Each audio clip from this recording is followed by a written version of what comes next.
I've got an amazing show today, in large part because my guest is quite an amazing person himself. His dedication to helping people get out of pain, play better golf, and his commitment to learning daily and continually are all things that have helped him achieve so much. He is a licensed physical therapist. He's a Golf Digest Top 50 fitness professional, TPI certified, Plain Truth certified. He is a best selling author of The Golfer's Guide to Bogey Proof Golf Workout. And he also has one of the best podcasts in golf called 18 Strong. And I'd highly suggest that you hit the pause button now, go over to your favorite podcast streaming app and subscribe to their show right now. If you haven't figured it out yet, his name is Jeff Pelizzaro, and he is the co-founder of the 18 Strong platform. You know, Jeff and I have a fair amount in common, where he is on the fitness side of training and coaching and has a love for playing and just the game of golf in general. And I'm on the golf coaching / instructional side, and I have a love for training.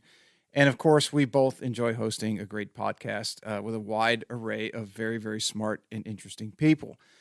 In today's show, Jeff and I get into a lot of these topics, different training methods and styles, how training is evolving. And he gives his thoughts on which he thinks are good and which are not so good, and how the search for distance in the long run might not be the best thing for your game, in particular for your body. He's also kind enough to shed some light on the development of his platform at 18 Strong, where they have an unbelievable website. Of course, they have their very famous their app, and of course their podcast, and how it's become one of the most popular in the golfing world. Jeff is a very sharp and smart person and gives a lot of gold nuggets in this episode today. And it doesn't matter if you play twice a week, you play for a living, or you're just looking for some business advice. He provides all of that in today's show. So, as always, sit back, relax, and enjoy my conversation with the co-founder of 18 Strong, Mr. Jeff Pelizzaro. What's up, everybody, and welcome to the Golf 360 podcast. I'm the host, Pete Popovich. So you may be asking yourself, what is Golf 360? And Golf 360 is a show that was designed to introduce you to people associated with the game of golf to help you improve not only at your game, but also your life. Almost all of our guests are from within the industry in some way, shape, or form, but some of the guests we have are from outside the industry, and it mainly revolves around the business world with a few others scattered in here and there. Now, all of the guests that we have a few things in common. One, they all were highly successful and accomplished in their field.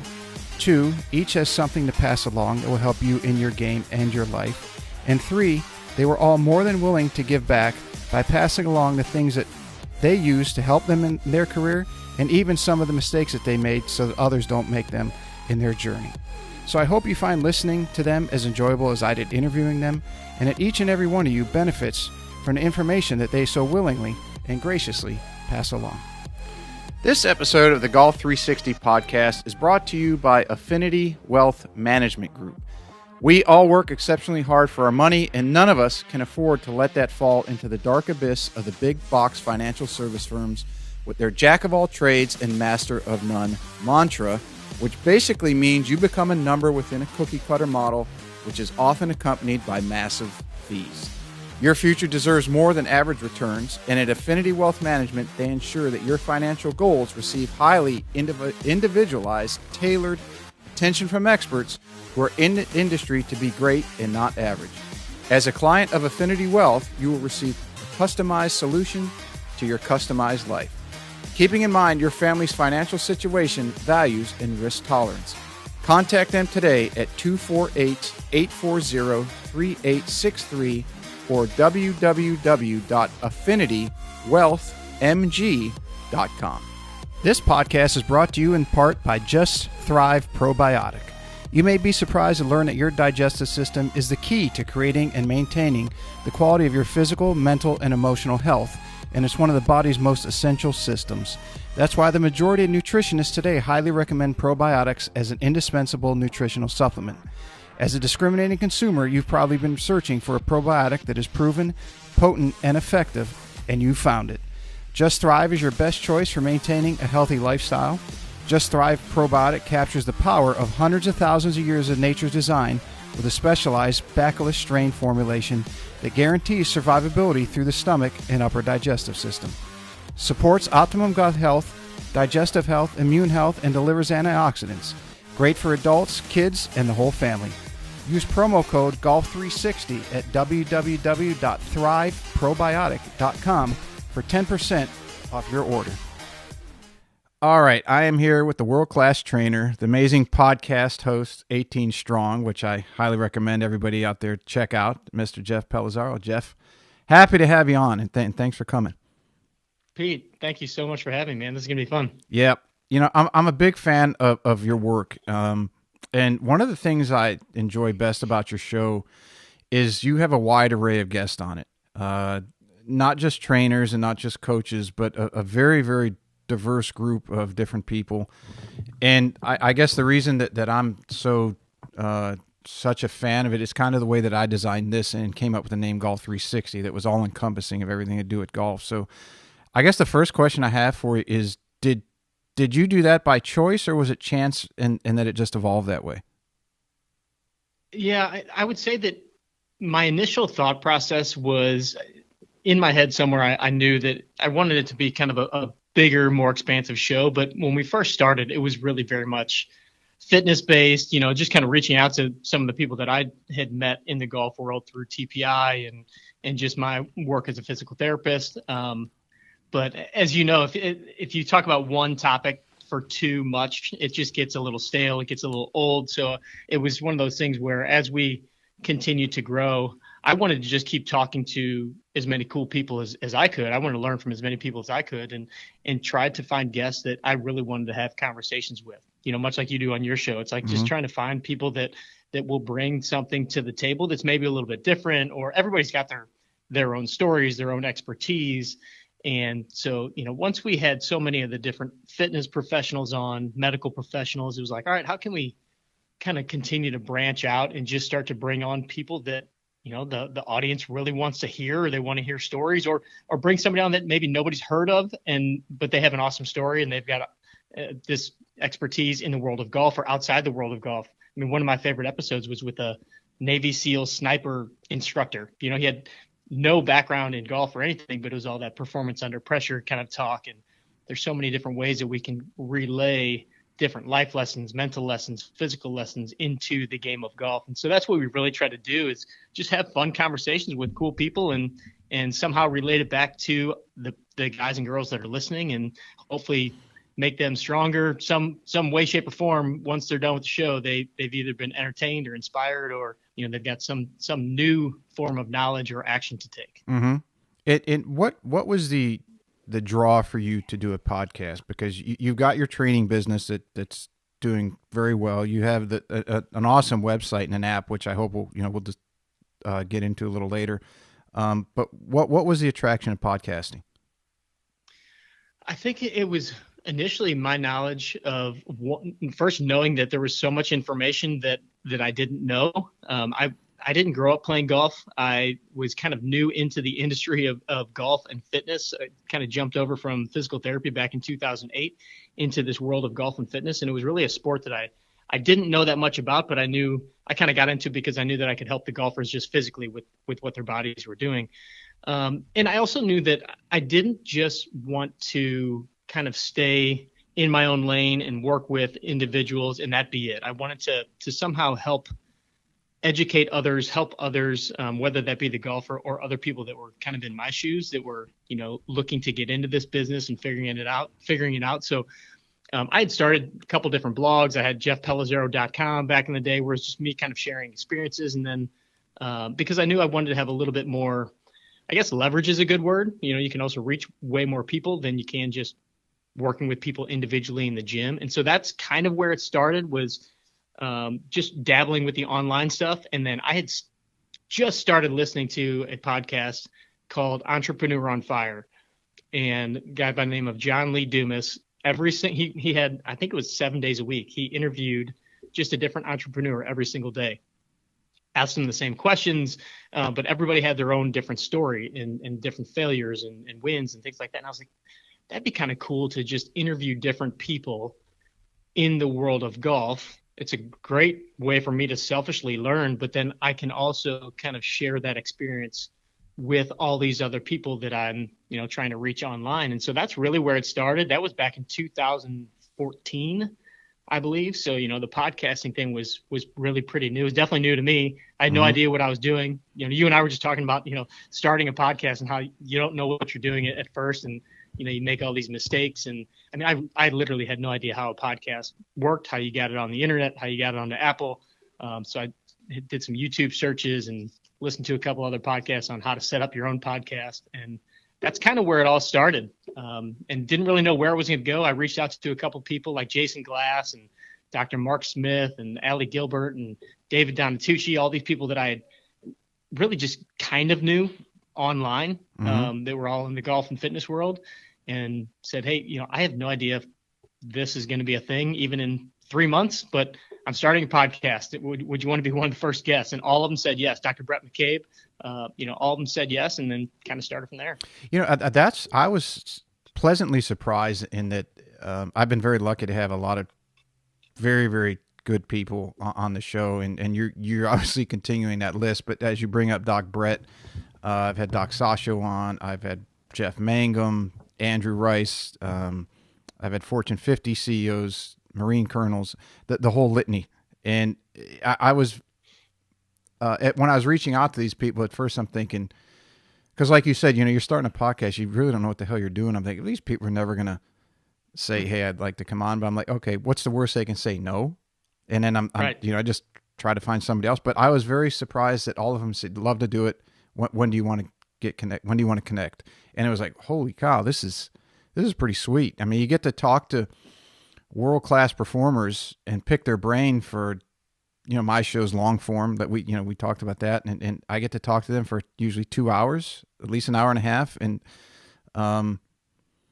get to promote them and everything else. But what it would cost the normal guy walking in off the street to talk to them for that amount of time is just quite a bit of money. So it's like I'm stealing their time and their knowledge, but hopefully I get enough exposure for them that it pays off for them if they get a couple people signed up or get to work with some people. But yeah, it's pretty cool how people at that level are always willing to give back, especially hard chargers and very busy, that they can fit you in, and they do it, I think, out of the kindness of their heart, out of to give back to the game or the profession that gave them so much. And very, very cool thing that they do that. Yeah, I've had the exact same experience, and I think that first of all, who doesn't want to share? All of these individuals that we have on our shows, they have a platform. They're trying to get their platform out to as many people as possible. Their expertise and their name, and so in many ways, it's like, yeah, why would they not want to come on? But also, I feel like it's just that asking, Pete, that a lot of people don't do. A lot of people don't. They say they would like to have this person or that person, and but they just never end up really like sending a note or making a phone call or sending an email, and don't realize that sometimes it's just as easy as that. I mean, I can't tell you how many of our podcast interviews came off of just a random Instagram DM or a Facebook message or an email, or just asking another guest about somebody that they know.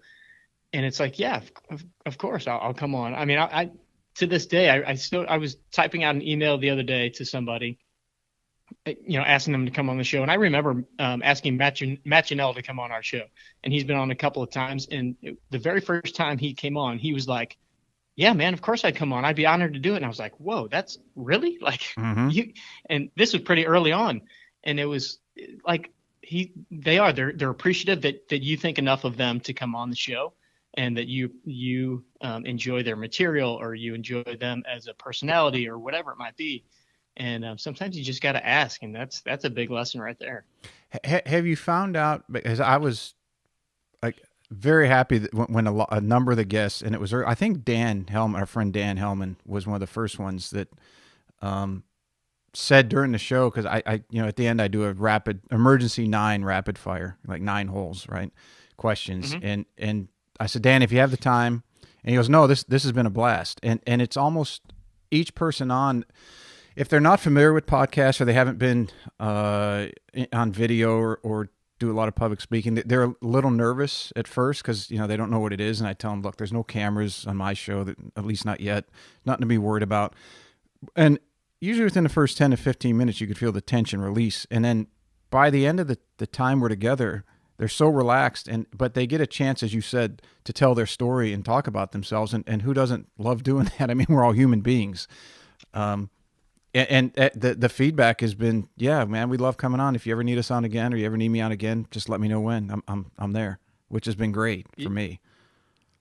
Yeah, the long form style. Yeah, I mean, I listen to the Joe Rogan podcast all the time, and I mean, half of his interviews are 3 hours long. Right. But you really do you really do notice, like, it's not until like the second hour that people really even start to loosen up there. Like, I'm sure they come on his show, they're super nervous to be on that huge platform, but like that's when they really start to like have some fun and let loose a little bit, and it's neat. And I think that people, when they're in this setting and they realize like, oh, this isn't like a stuffy TV interview, or this isn't like being on the Golf Channel and having your 3 minutes on there and you're being peppered with kind of the typical questions. You can kind of branch out. You can kind of let your hair down and relax a little bit, and it's way more fun. And you really do. You get to get the person's personality a lot more. You can ask them more questions about what they really want to talk about, and just let loose a little bit. And that's why I've been doing this for, what is it now, 6-7 years, because it's just so much fun. Like you get to actually build a relationship with the different guests. You get to know them a little bit. And then, I mean, again, like you said, selfishly, you get to spend time with some of the top people in the industry for an hour and a half, whatever it might be. And then, you get to follow up with them afterwards. And sometimes that leads into, other communications or other projects. And it's just such a cool platform that is unique to what we were used to, 10 years ago. Yeah, and I'm enjoying it now while there's really no regulation on it. As soon as somebody is gaining popularity, is somebody's going to come in and start saying you can't do this, you can't do that, which is going to be terrible. But I guess that's the evolution of industries over time. Somebody's going to get mad at something and come in and say, nope, you can't do this. But that happens all the time these days, doesn't it? Somebody gets mad about something and gets offended. The only knock on mine, and it's come from like club professionals that I know, and some friends who are in the business world, that said, well, your show's too long. And I try to tell them, I'm like, look, if you look at the list of people who've come on my show, I can't sit there and ask them to cram a lifetime of experience and expertise into 30 minutes or less. It's just not going to happen. And it doesn't give them, as you said, time to relax and just kind of get into it, because like you mentioned, Rogan's show, I'm a huge fan of his. And a buddy of mine and I were talking about this yesterday. Is like, he used to, when he was in LA, and I don't know if he's still doing it, but you don't see it as much. They used to sit there and drink bourbon, or, the famous he and Musk, they're sitting there smoking a joint. And everybody's just kicked back and relaxed. And I would have to imagine, and I could be wrong, that they probably had a drink or two before they came on. Hey, relax, sit down, let's just chat bullshit before the show. And then they go on and things are a lot more loose. And I don't have that ability. I don't know about you, how many of your guests are in-house. I wish I did. I wish I had a giant studio that I could do that, hopefully one day. But my point is, I tell some of my buddies, I said, look, you can't, if somebody is on a roll, they're deep into what their profession is and expertise, I'm not going to sit there and cut them off and say, hey, we got to jump to the next topic. I'm not doing it. So whatever, I mean, if it lasts 45 minutes, fine. If it goes 3 hours, if they're good with it, I'm good with that. I just want them to be able to let rip, have fun, talk as much as they want, get their info out there, and everybody learn from it.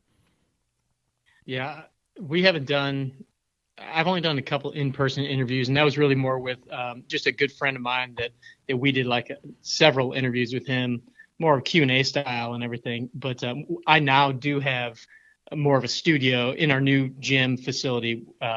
We built out an office/podcast studio that I'm sitting in right now. And so eventually we will doctor it up with some cameras and stuff like that, and want to get some people to come in person. And you're right. Like if somebody comes in person, you're not just going to sit there for 30 minutes. You're not going to invite them in to come for 30 minutes, pepper them with 20 questions, then get them out of here. we are going to sit here, maybe have a beer, have a little, glass of bourbon or whatever, depending on what time of day it is, of course, maybe a coffee, and just kind of sit and hang and really enjoy the time together and just see where the conversation goes. I think those are the most fun. It just kind of depends on the style of your show too. I mean, some shows are built to be short, full of a couple bullet points and move on. But I think if you're having somebody sit down for an actual conversation, you got to give some time to let it ruminate a little bit, have some fun and hopefully lay back and relax a little bit. Yeah, I've got to give like one of the local. I've done probably 4 in person where they're local. Krista Dunton was the first one, and she came, and I got to give all the thumbs up in the world to her, because I mean, after a day of teaching, and we did it. I think it was in the spring, so the temperatures were already pretty warm. She came over. Now I had a big spread. We had ribs, we had barbecue, we had everything, a few drinks. Then we sat there and we talked for 2.5 hours. So she was over my house for a good 3 hours. Now I don't ever expect people to do that, and I'm so happy and grateful that she did. And I've known Krista for 25 years, but it'd be fun to do that. So I envy you that you've got a studio. I'm doing it in my office in my house. Hope one day this will be converted, I hope. But so enough about me rambling on. But so you've got over 300 shows, which is damn pretty strong. Hence the name, right? Yeah, right. And doing it for a long time. And like we talked about, a wide array of very, very smart people. What have you learned the most, given all the people that you've talked to? Man, that's a tough question to answer, but I think that one of the things that we tend to really harp on a lot here, and just what I've learned from talking to some of the best coaches in the world and, mental game instructors and things like that, is it doesn't, when you're looking at the game of golf, or you're looking at performance, you're looking at really just kind of getting better every day is really kind of our main mantra, is like, how do we get a little bit stronger every day? And that's golf, that's life, that's fitness, that's all these things. A lot of it boils down to not making things so complicated and just kind of making a decision and sticking to a process. And there's so many different ways to do that there's not one particular way. I can have 20 different fitness professionals on here, and we could talk about a golfer, and they would all come up with 20 different fitness programs. Now, that doesn't mean one is right or one is wrong. They could all do the job, but it's are you, or is that player going to stick to the process and commit to it? And like I think of like a guy like Bryson DeChambeau, mm-hmm. who is like on the way end of the spectrum as far as like dialing everything. Of everything, right? Like he is just pushing everything to the limits. But what I totally respect about him, whether you like him, you hate him, whatever, he said he was going to do something. He stuck to his process, and he did it. He said he was going to gain a bunch of weight. He was going to gain a bunch of speed. He was going to win a major championship. He did all of those things. And I think if you looked at his program, it was probably way more intense than most people would ever intend on doing.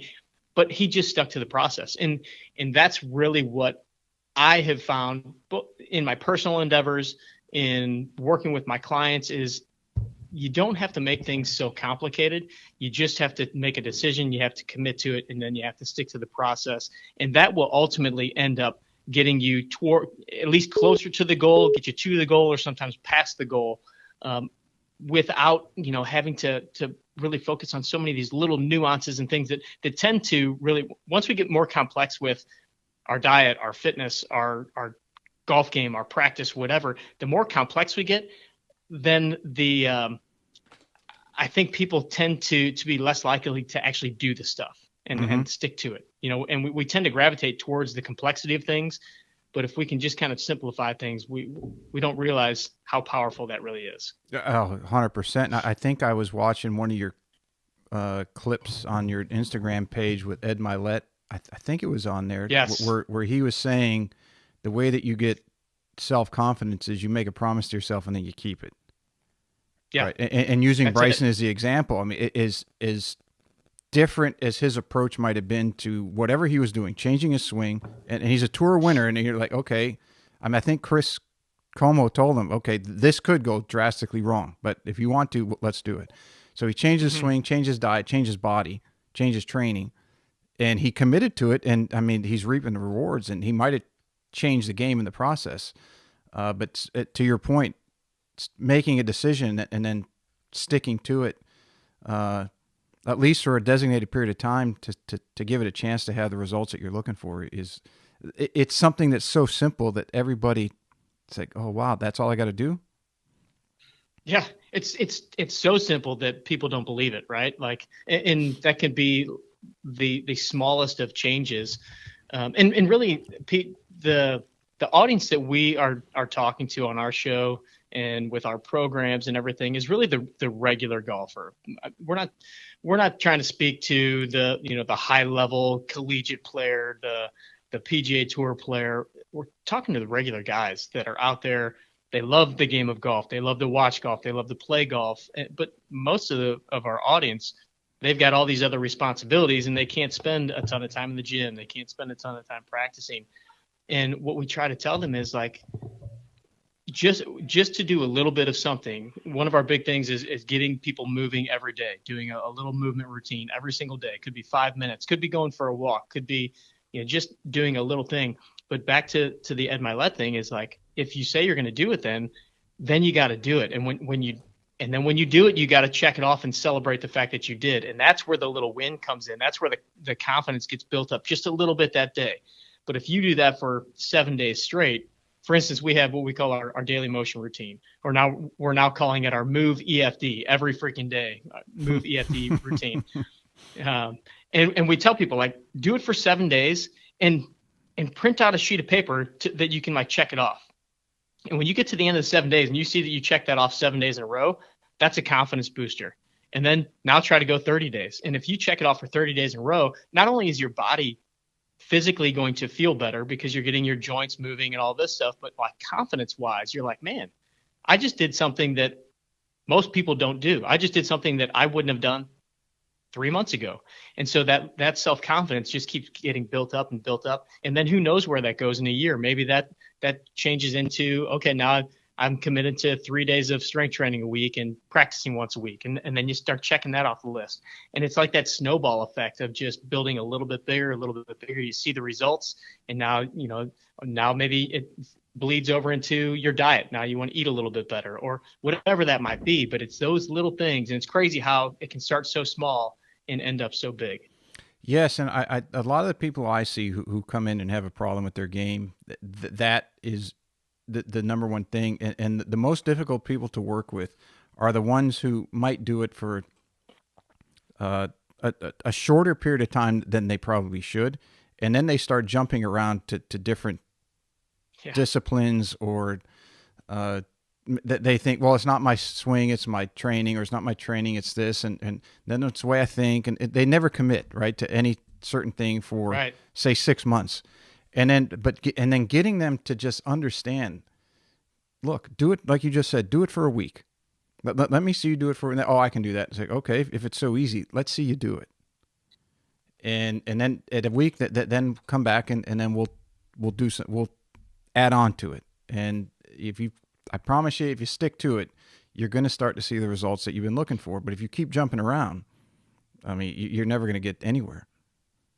Yeah, shiny object syndrome is a big deal, and I struggle with it in many facets of my life. I'm doing it this way, but if I did it this way, it'd be a little bit better. Mm-hmm. Or maybe I needed to try that thing over there. Or especially with golf. I mean, there's so many things technique wise.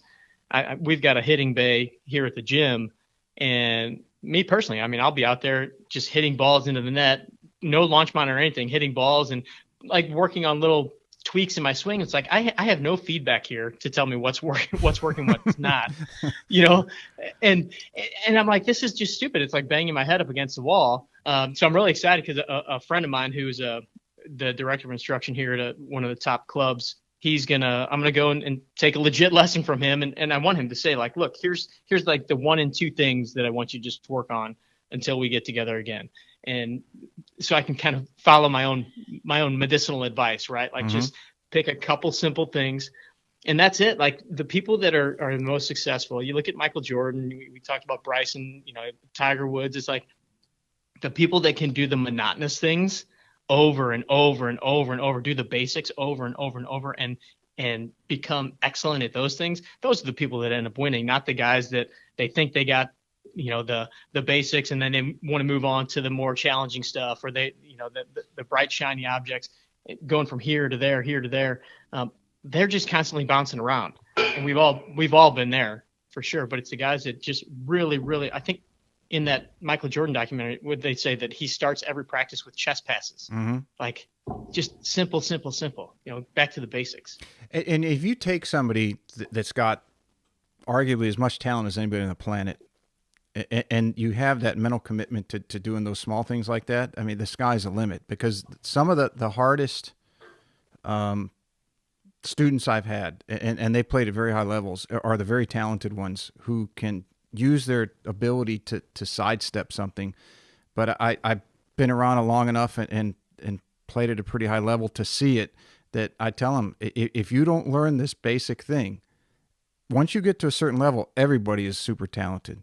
It's going to be who has the ability to do the things that the other people don't, and do it consistently well. And getting that through to a 18 or 22-year-old kid sometimes is extremely difficult. And then the flip side of the coin is you have the people who are that do those little things, and they show up and they're not seeing the improvement, in 3 months or 6 months, and trying to get them to understand it's a very long process, and don't give up, because you might be the tortoise in this race where another kid that you're competing against in high school is the hare. But Right. trust me, by college or just out of college, you'll be past them. Just have some faith, right?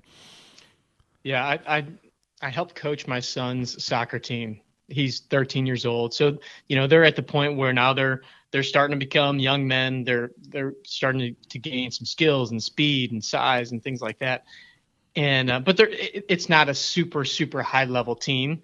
And some of these kids, it's like, we still need to work on, guys. We need to work on passing. We need to work on dribbling. We need to work on just shooting. And they're wanting to, like, learn how to do the rainbow and how to do a bicycle kick. And I'm like, guys, you can't even pass the ball with your left foot yet. Like, let's slow down and get these things, because all the other kids that are out there are wanting to do the same things that you guys are wanting to do. But if we can be the team that has the basics of being able to pass and work the ball around and do all these things, you can tell my background's in soccer, not so much golf. But if you can do all those things very, very well and build off of that foundation, then, like you said, you will become the kids in high school and in college that you've got the other stuff down pat. Like, you don't even have to think about your passes and your shooting, things like that. And then your skills continue to build and build and build. But you can't jump across the river without walking across the bridge, right? Yeah, and I've had one of my early podcasts. I had Dr. Greg Half on, and he wrote periodization and training with Tudor Bompa. And they talk specifically in the book about that, and the differences, going back to the studies. I think it was in Finland, Norway, Switzerland, up in that area, that they, like the tennis model was what they used up in that area. And then David Epstein talks about it in range and the sports gene. I think one he gets into, are you predetermined to be in a certain sport, and then the other one is taking the Federer model versus the Tiger model. Should you specialize or should you not specialize? But I think the data, and it's out there now. You and I know it because it's been out for a while, and it's getting out to the masses, the public, is that specialization is not the thing to do for a young child, if they want to be very good in a sport later on in life. Yeah, definitely. I haven't read that book, Range, yet.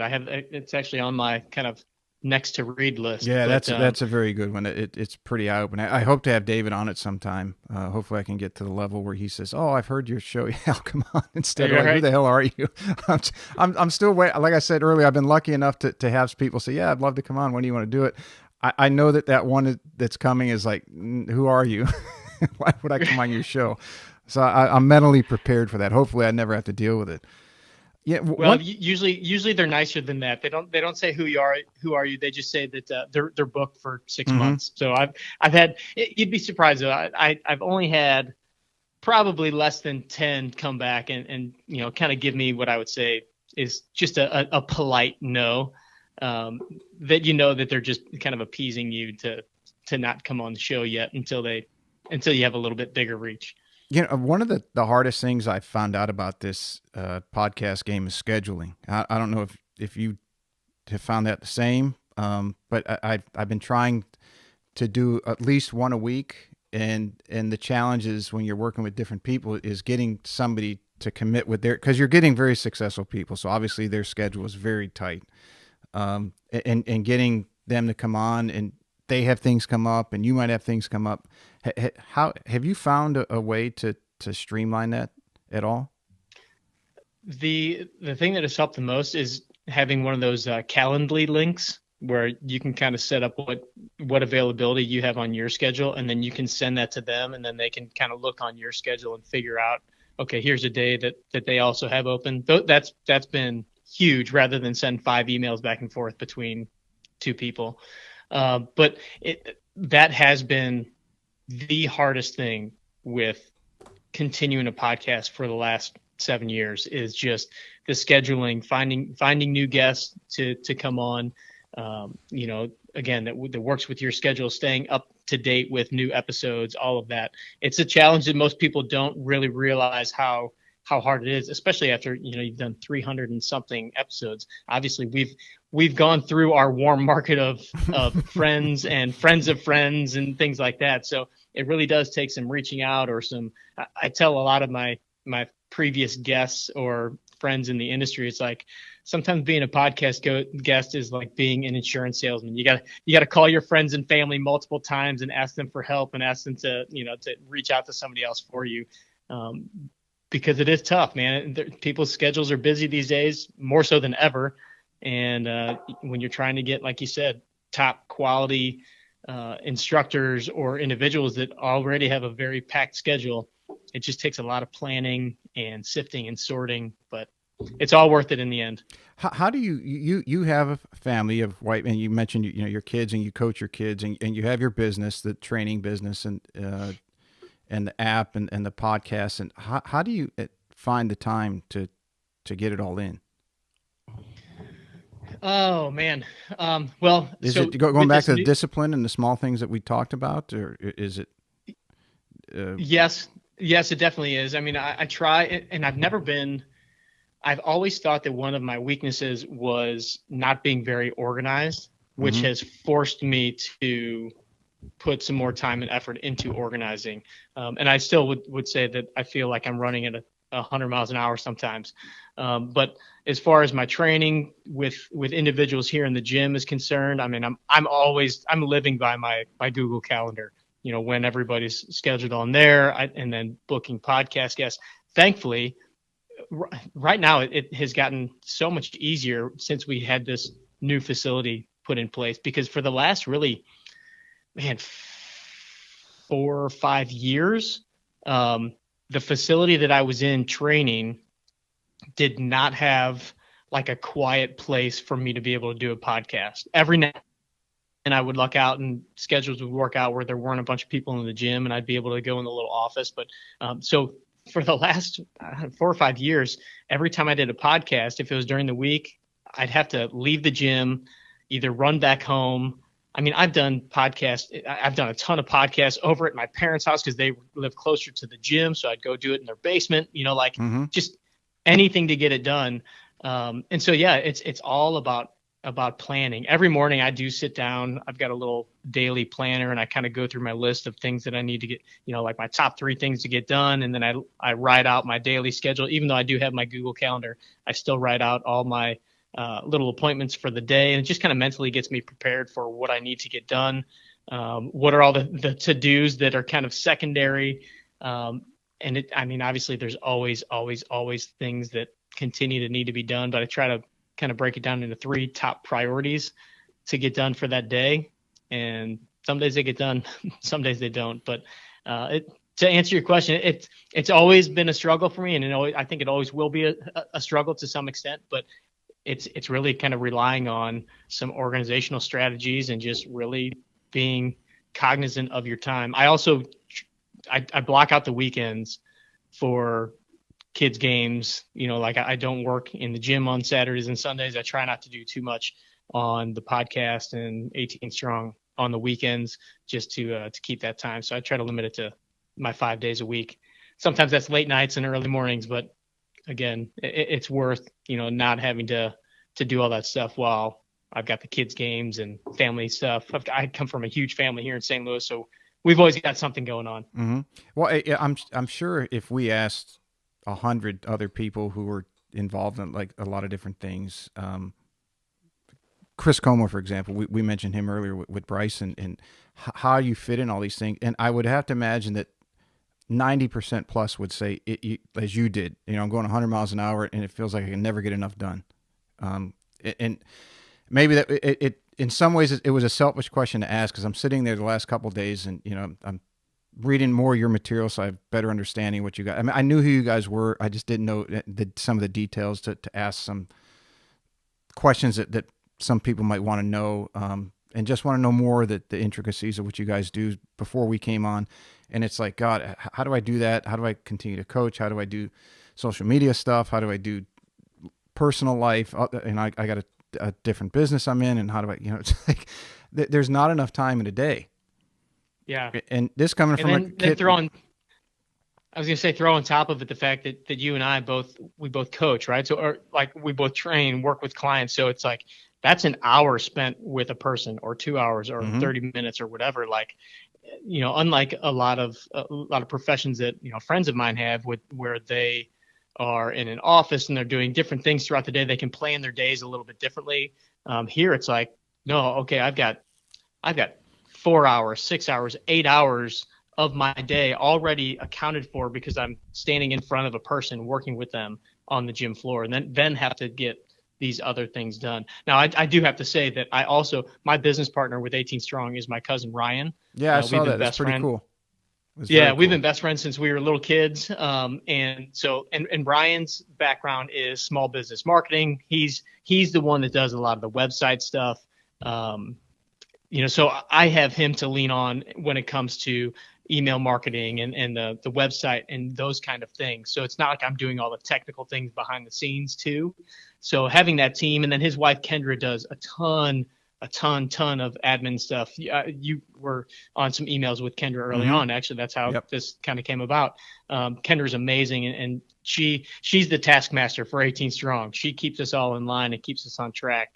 And without those two, this whole thing doesn't happen.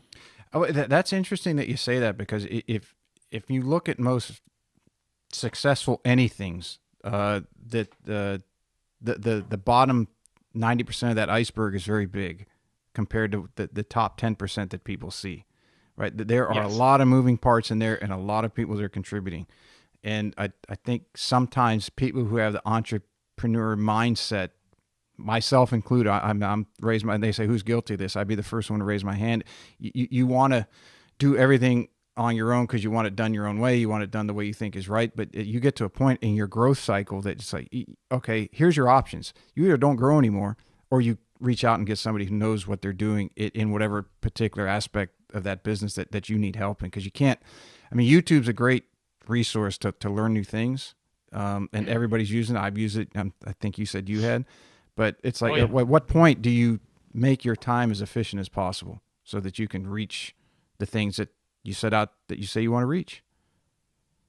Yeah, I still totally struggle with that. And that's one of the reasons why, like, social media wise, we don't have a huge, Instagram account. We don't have our YouTube. We have a decent number of subscribers, but we just kind of ran out of bandwidth as far as being able to create videos and edit them. And same with the Instagram stuff. It's like, man, we've got so many other things that we have to kind of like pick and choose, like to really set time aside for the podcast. And so you're not going to get daily Instagram posts from us right now, just because we don't have the time in our schedule. I don't feel like I have the artistic ability.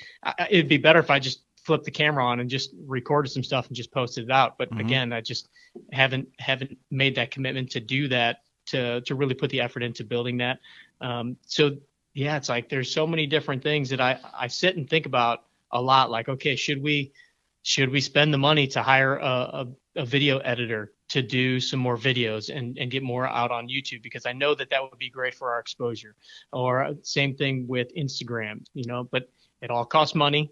And it's kind of like, well, when do we start? Where's the balance there? And I know that if we took the time to do it, we would, and we really committed to it.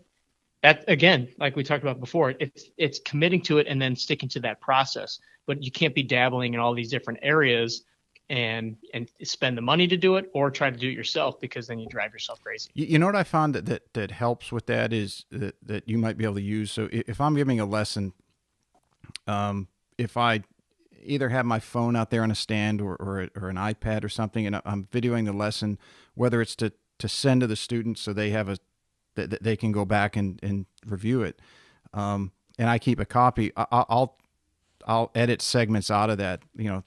I think, Instagram's gone to where you can do longer posts now, and it's not as restricted as before. But let's say before, where it was 59 seconds or less. So if you're with somebody for an hour, you can pull at least a dozen clips out of there. Or let's just say it's 5. If you're going to pull 5, well, there's 5 days of Instagram posts. And it might be redundant to you. You're like, well, who the hell would want to look at the same person with me training 5 days in a row? But it's like, as people are scrolling, they don't remember that you posted the day before the same person, even if it's a different movement.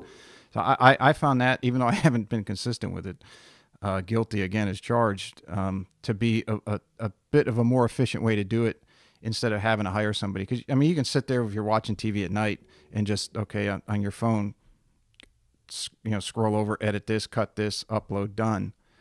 That seems to check that box a little better, at least for the consistency part. Yeah, I totally agree with you. And it's making that commitment to sifting through at night and pulling those out. And you mentioned that other people aren't going to care or notice. And it's funny how sometimes we're so close to we're so close to it that we feel like everybody else is seeing what we see. And it's like, no, those people are so close to their own stuff that, they don't remember the little snippet that you posted yesterday or what you posted 2 weeks ago, so it's a great point that you make there about just, kind of being more efficient and utilizing some of this stuff. I was just talking to one of my clients this morning. I'm like, hey, you mind if I use some of these videos to just throw up on Instagram? Because I got to get better at posting stuff on Instagram. He's like, no, dude, put anything you want out there. And I know that, it's just me walking him through a couple exercises for his own benefit to take to do his home program. But I know that people would get benefit out of seeing that, like, the way that we're interacting or what I'm telling, the little adjustments that I'm telling him to make in these exercises. People would get value out of that. It's just one of those things. Just haven't put the time and effort to commit to doing that on a regular basis. You just struck on something that I had to learn, and I was very late to the social media game. I don't think I started on YouTube until about 2 years, maybe 3 years ago. But one of my friends gave me some feedback and says, "Look, I know you've broken it way down, but he said you're still way above my head." And he goes, and I'm a single digit, maybe a 10 handicap. He goes, you got to do it like you're talking to an 8-year-old. But to your point, it's like what we think that somebody's going to need in our critique of ourselves. We're looking at it from through a certain prism. They're looking at it through a completely different prism, right? Like something that we think, and even though we know it, and we say the thing that might benefit somebody is something very small and simple, and then we're probably guilty of it more than anybody else, and that we don't apply it to ourselves. Yeah, it's funny because sometimes, and I'll be perfectly candid, like sometimes it's being self-conscious of, well, what if I put this out and it's not exactly right? Or what if I put this out and it's not the exact definition or exact way to do it? And, thinking like, oh, all my peers are watching these videos. The guys that, are in the same industry as me, they're not watching my videos to learn what I'm teaching. It's like, no, the guys that are wanting to get better at golf and they need something to do at home, those are the ones watching it. And they're the ones that need that instruction at, like you said, at that basic level. And I think sometimes we're so ingrained in our world of, golf instructors, fitness instructors, that you almost, when you're putting things out there, you're kind of expecting the critique of those people. And this is obviously where social media has really, the critiquing on social media, it just kind of drives me crazy. But when you're putting out there, as long as it's with the intention of helping people and helping somebody get better, when you go with that mindset, it's that much easier to put this stuff out, the podcast, the videos, and just, kind of pick one person to talk to, as opposed to worrying about what everybody else is thinking or what they're going to say, because most of the time that doesn't happen. Right. And if you're in something long enough, like golf, if you play pro golf long enough, you're going to have a round where you shoot horrendously bad. At the pro, Yeah. if you're going to shoot 78 or 82.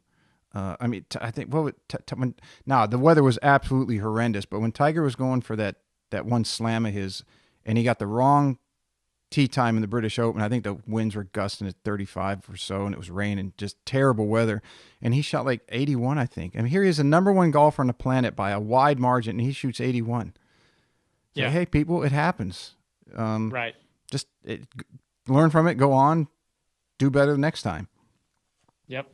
As I was going over some of your guest lists, I noticed Brian Bradley, and the reason I bring him up was because he's very big in the Egoscue method, and I had started reading on Pete Egoscue's stuff. It had to be 16 years ago, and then I had Coach Gill on, Gil Bosch, who is the GOTA. I don't know if you're familiar with their stuff. Just a little bit. Not a ton. And Coach Gill was his story was he had some very bad back issues I believe he was in his 30s or mid 30s and was about to have surgery, and met Pete Egoscue, and he said, "Give me 1 year." So what do you have to lose? You're gonna if it doesn't work, you can have surgery next year, but give me 1 year and you won't need surgery. And he said he fixed him, and then Wow. He went and did all his certifications and learned from him, and then he went off and he developed the GOTA program with some different things in it, but it's kind of cool to find things that are not mainstream on that about on someone else's show. So I haven't listened to Brian's episode yet, but that's definitely on the list to check out. Brian is legitimately one of my favorite people in the world. We've had him on a couple of times. He's just an amazing guy. He just the presence that he brings. I had a chance to hang out with him at the World Golf Fitness Summit a couple times. And he just brings this energy to everyone. He's such a fun-loving guy and just a huge, huge heart. And that's why he is running the Egoscue clinics, because Pete, he has worked so closely with Pete. I would highly recommend checking out one of those episodes. I think we've had two of them with him on. But would love to make an introduction to you. I'd love to have him on. That'd be great. Show. Are they still based out of San Diego? Yes. Okay. Yes, he's still out there. I forget what they call their obstacle course that they have out there. That's at the high school, isn't it? Insane. Yes, it is. Where they do all this outdoor training. It's like telephone poles, climbing over telephone poles and all this different stuff. And so he ran several of the breakout sessions at the World Golf Fitness Summit, where we actually did a lot of that stuff. And it was really, really cool. He speaks at the Tony Robbins events. So he has worked, Pete Egoscue worked with Tony Robbins. Tony Robbins worked with Pete Egoscue on a lot of his physical issues. And so Brian has gotten to know Tony over the years. And now Brian is at all of his, I think it's the Unleash the Power Within events. And he comes out, he teaches the crowd, like in between speakers, he does different things with the crowd to just show them some of the Egoscue methods and kind of get them hyped up. And he's just an amazing, amazing dude. I'd be happy to connect you with. Yeah, I'd love to. And either after, or if we're short on time, we'll be in touch in the next couple of days or week or so. I'd love to have someone like him on. It's funny because I got introduced to some of their material, like I said, 16 years ago, and then through Dan, I got through one of Dan's students who I was working with, started me in Aldoa, and then I started doing a lot more with Hellman, and you, with all of these different disciplines, there seems to be they all differ, but they seem to have a lot of common movements in them. Do you see that, or am I just seeing something incorrect? No, I do, and that's kind of fascinating to me. And sometimes after having so many different people on the show, and guys like Dan and Brian, and there's another organization that I'm certified through is the FRC, our Functional Anatomy Seminars with Dr. Andrea Spina, and there's like you have so many smart individuals and so many different methods, and so it's like you want to dive in and learn everything you can about one of these methods, and then you're exposed to another one and you see the benefits and you see things going on. But there's always some basic crossovers with some of these different techniques and what's going on. That goes back to what I was saying before. Like there's so many different ways for us to heal and fix our bodies, right? Our bodies are amazing pieces of machinery, really. But they're amazing healing machines too. And so there's not just one way to do, to help work on your back or your spine or your rotator cuff or your core strength or all of these different things. But I do find a lot of commonalities amongst some of these different techniques, DNS. I'm actually staring at the Peter Gasku Pain Free book right now as I look across my desk, which is kind of funny. And he's coming out with a brand new one, I think at the end of the month, a new updated version of the Pain Free book that is supposed to be a little bit more time conducive, because a lot of those techniques were very time consuming. Mm-hmm. So I think they've adjusted some of those things. So that's something for everybody to look out for too. But yeah, I find that there's definitely commonalities. Then there's differences, and sometimes that's hard for me as a host and as a clinician practitioner, because I'm getting so many of these different things. We go back to that shiny object syndrome before. It's like, I've got some of the best people in the world teaching different techniques that in some ways are similar, but in some ways are different. And then it's kind of like trying to piece them all together on my own when I'm working with clients.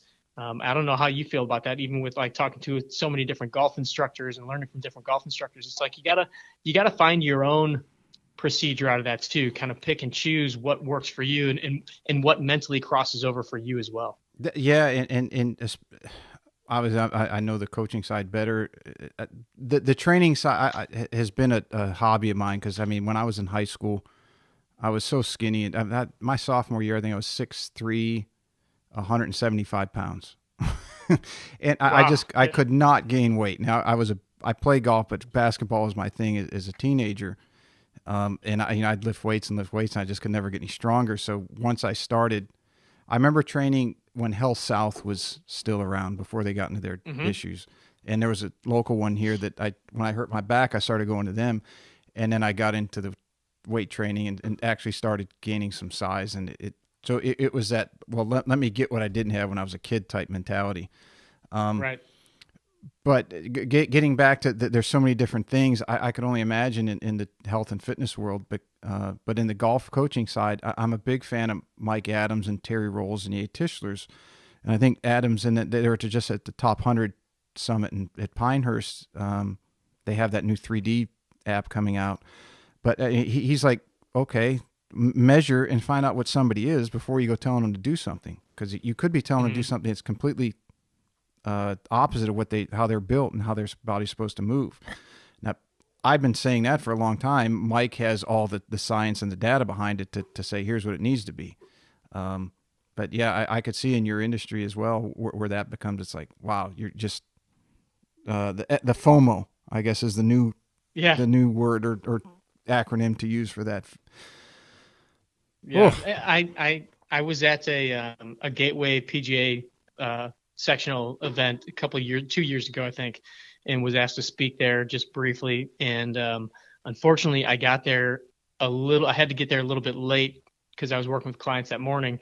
But Mike Adams was like the special guest, mm-hmm. and I didn't get to see his full presentation the first day. I saw the second half of it the second day. So I was kind of a little bit lost on it the second day because he was breaking down all of that stuff. But it was fascinating to me the way that he measures the different body parts and, breaks down what movements that type of player should be doing or should be taught on. And I was like, man, this is pretty cool. And again, another thing that I would love to dive in on and learn more about, because it made so much sense to me that, even when I'm looking at myself swinging a club, it's like my body type is different than this player that I'm working with. And so my swing can't look like his, you Mm-hmm. know? And so what are the things, where are the positions that somebody with my body style should be in? What is a more optimal swing and movement of the hips, the shoulders, the forearm,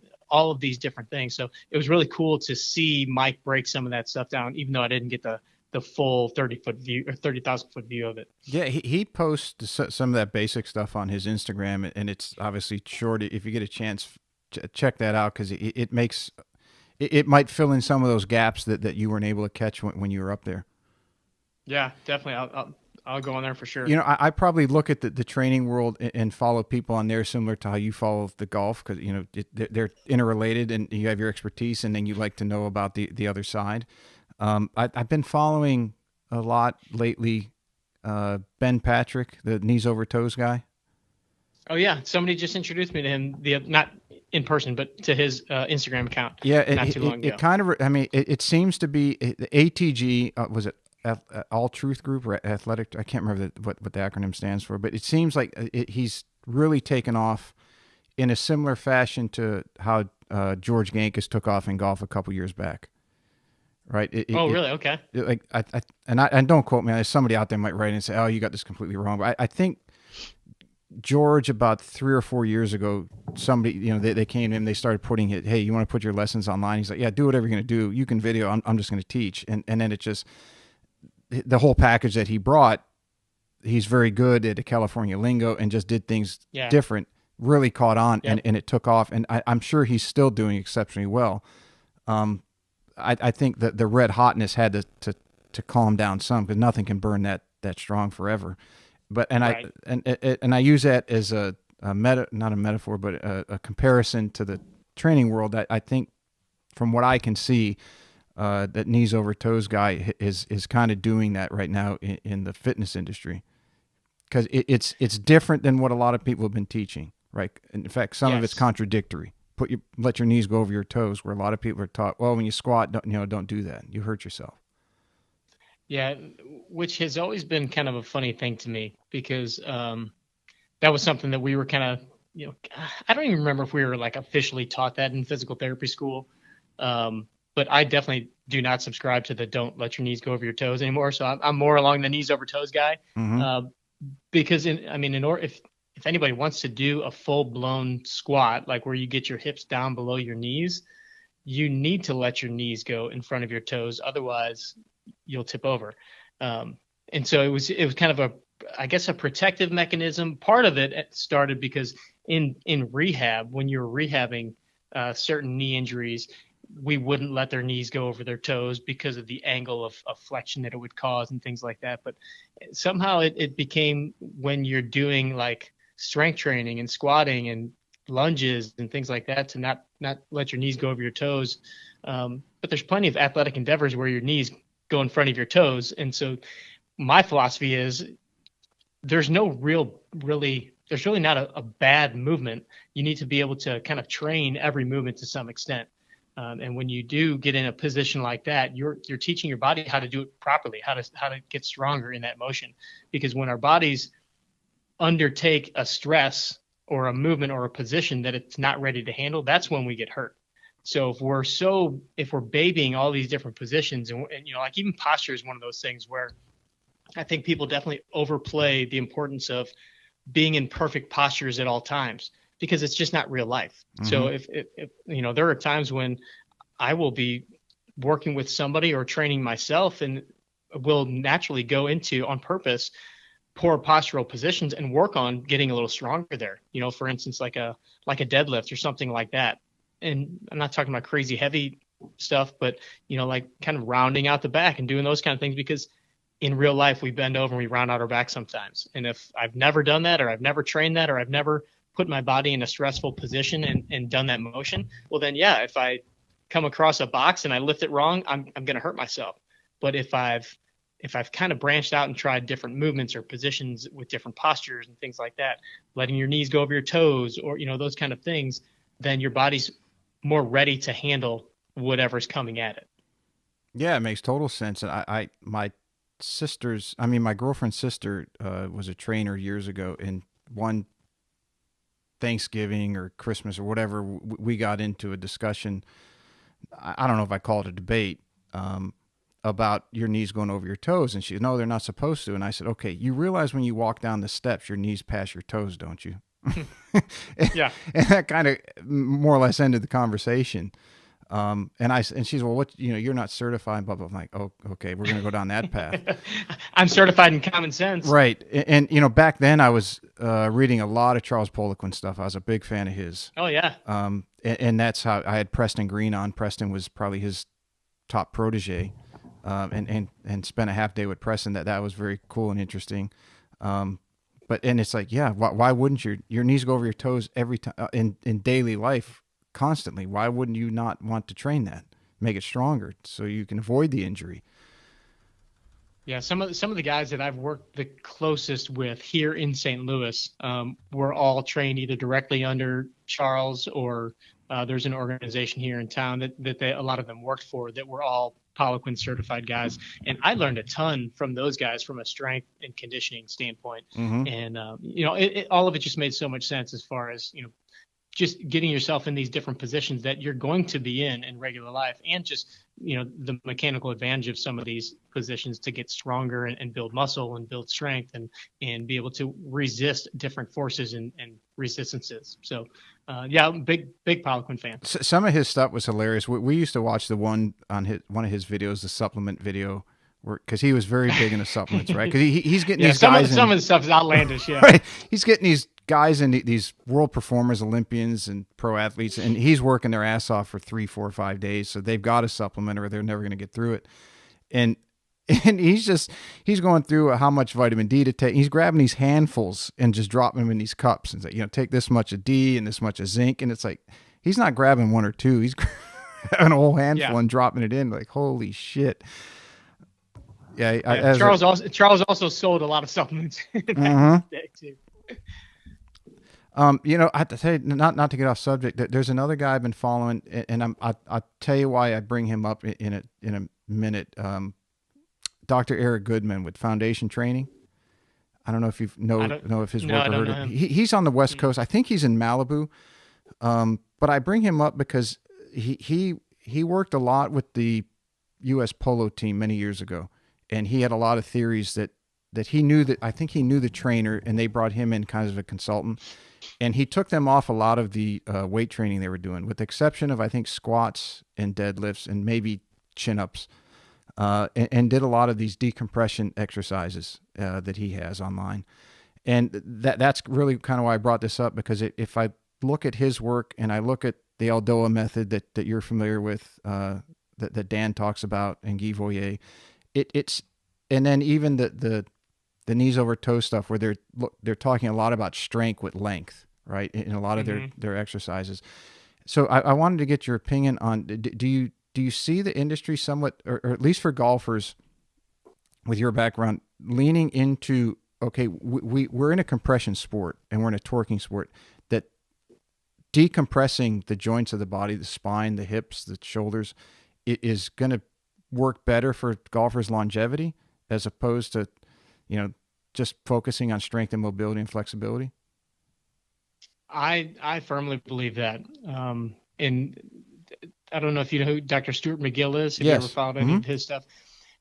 When I was talking to him, he said something that was really, I had never really thought about it, but he likes to use the term elasticity, and a golfer needs to be elastic, right? And if you're constantly doing like really heavy axial loading, or like loading of the spine, so heavy squats, deadlifts, those kind of things, your spine and the discs actually end up kind of stiffening, which is not great for a golfer. So right. Being able to balance that out with some more of these decompression type exercises, doing a lot of stability work with the core, where you're doing a lot of bracing kind of exercises, but then also being able to create resistance through motion.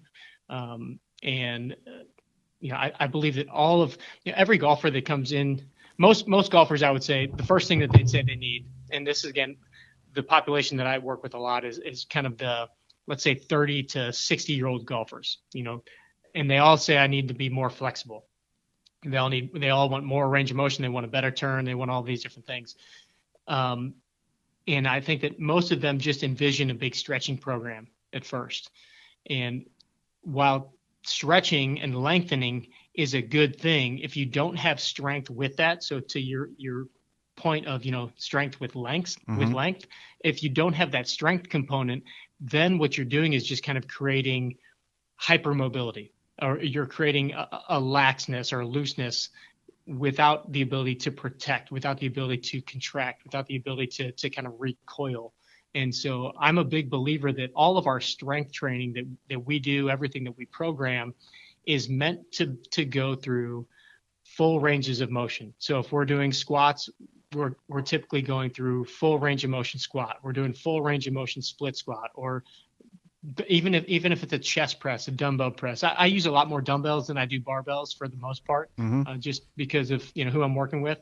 But everything is meant to go through full range of motion and working on posture while we're doing it. So you're getting the benefit of the stretching component of it, but you're also building that strength at the end ranges of motion, and that's where that elasticity comes into play. And so I think that's exactly kind of what you're talking about, is having that strength at those end ranges too. Because if we're constantly just stretching into these end ranges, but we're not building any strength, your body really hasn't gained any control of that new movement. And so then your body either won't use it when you want it to, or if you do get in that position, again, that's where you kind of risk injury, because you don't have any stability to counteract whatever force you're getting ready to put on your body. It is a somewhat of a humbling realization too, because I have gone to that. Like, for example, I like you just said, I have used dumbbells for a long time and got away from bars for a lot of different reasons. But the bench press, for example, because at one time I had my left bicep tendon had popped over the bone and then popped back on it. It always gave me trouble. So I was always very conscious not to let my elbows go below my shoulders, but I would have where my palms were facing away from me, the standard bench grip, press grip. And then more of a pronated style is what we call that. And then I got into, as I started learning and seeing more of the strength length sort of mantra, I'm like, okay, now I got I use a parallel grip, and I'll go all the way down to where my hands are touching my chest. My elbows are way below my shoulders, but the weight that lifted dropped significantly, because it was a weak point. Now it's come back up some, but it's nowhere near what I could do with just the arms getting parallel to the ground. It's very interesting stuff. When you limit it like that, for sure, you're going to have, we've even got, there's these things called bench press blocks, where you put them on your chest and you can bring the bar down, and it just goes down to the block and touches. And that allows you to lift so much more weight, because you're not taking it into that deep range of motion. Like all those power lifters do, right? You see those videos on YouTube, and these giant guys, and they're slapping each other in the face, getting all pumped up. And they got the big block. Or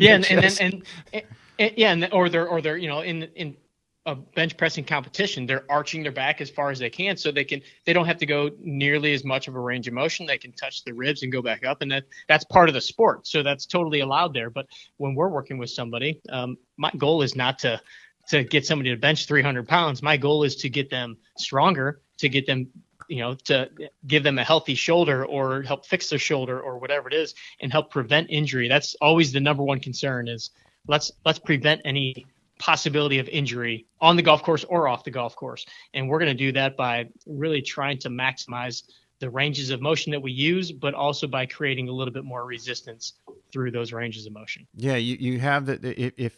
If someone's going to work with someone like you who really knows what they're doing, and they're worried, if let's say they're watching YouTube, right? They're in today's world, they're watching Instagram, and they've got all this stuff stuck in their head, and they make their own workout, and they're in the gym for 3 hours, and then it comes to you. It's like, whoa, dude, what are you doing? And then you write them a program, and that focuses on this, and you cut their time in the gym down to an hour, maybe a little longer, and they get a full stretch, and they get the strength, and they're like, holy cow, this is gold.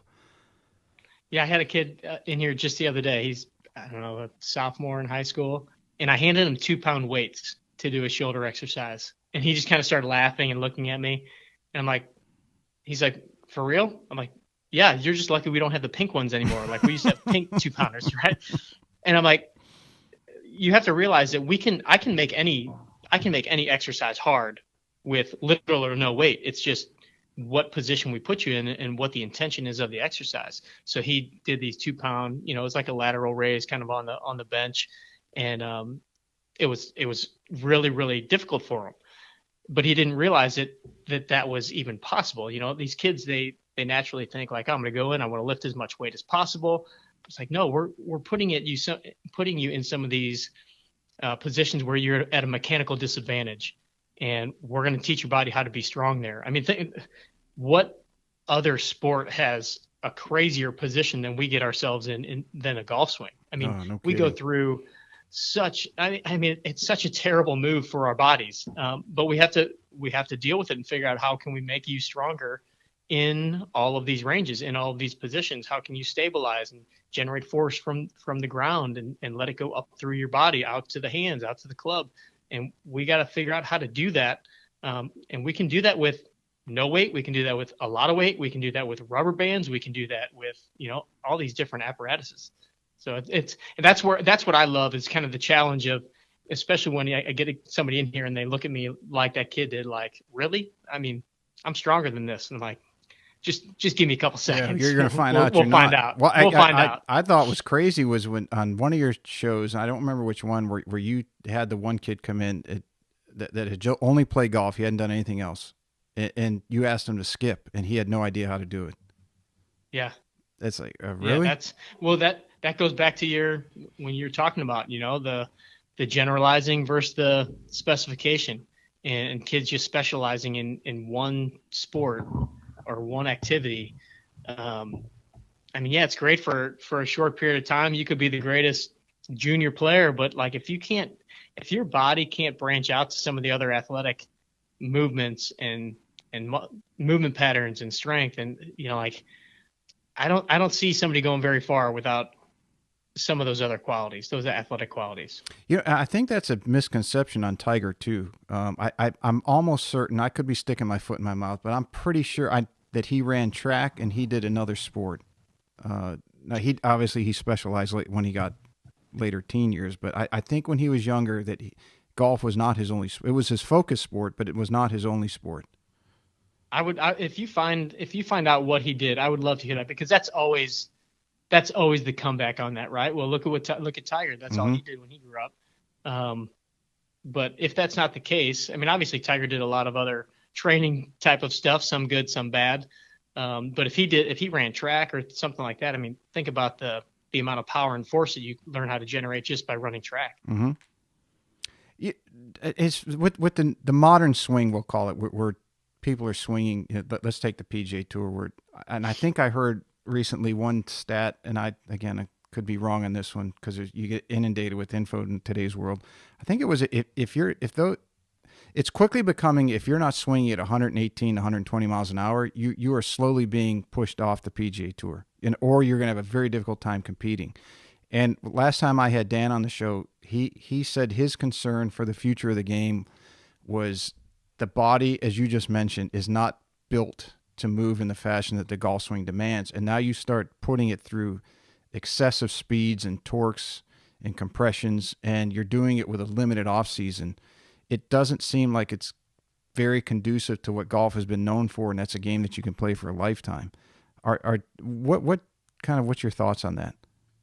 I think I would very much agree with Dan, and have actually talked with him about that too, in the fact that, you look at some of these guys and we're already seeing a lot more injuries now than we used to. You look at a guy like Jason Day, or, obviously Tiger Woods and some of these other guys. I mean, they're struggling with injuries, and, a lot of the media has at times kind of leaned on that being bad training techniques. It's like, no, man, these guys are playing almost an entire year around, and they're trying to swing as fast as they can every time they swing at a ball. I watched Justin Thomas, or no, a better example is I watched Joaquin Niemann, the way that he swings and the way that he torques his upper body.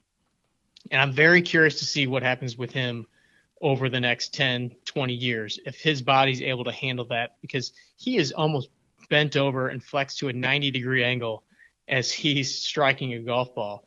And I just can't imagine that that is doing good things on his spine and the rest of his body. And a guy like him, he's so I this is completely anecdotal, but I think that the guys that have a little bit more meat on their bones Mm-hmm. tend to have a little more resiliency as far as their body being able to handle some of the stresses. And a guy like Joaquin, a guy like even a Justin Thomas, some of those guys that are, thinner, more wiry, and they have to swing so hard to generate power. I just think that it'll be interesting over the next several years to see if their bodies hold up, if they're able to combat that, or if that is going to be a problem like Dan suggests. I mean, you just look at the human body and in general, and it's like, and then you couple that with the excessive amount of practice that they're doing. It's not just the Right. speed that they're swinging, but it's the repetitive motion over and over. I was telling a buddy this morning because I had how I got introduced to Dan was I had some back issues, and I mean Dan took me off playing for about at least a year and a half before he let me swing a club again. And I know I'll never hit 500 balls a day, but I mean I look back, I'm like, yeah, that was pretty. I mean, that was the thing to do then. But it's like, God, if I could change it, it would be not to hit that many balls. You sit out there Well, in the range all day. that's where I think it might be interesting. And I know he's had a couple injuries as of recently, but like Kepka doesn't seem like he does that, and he's got a build where he's a little bit of a thicker guy, bigger, thicker frame.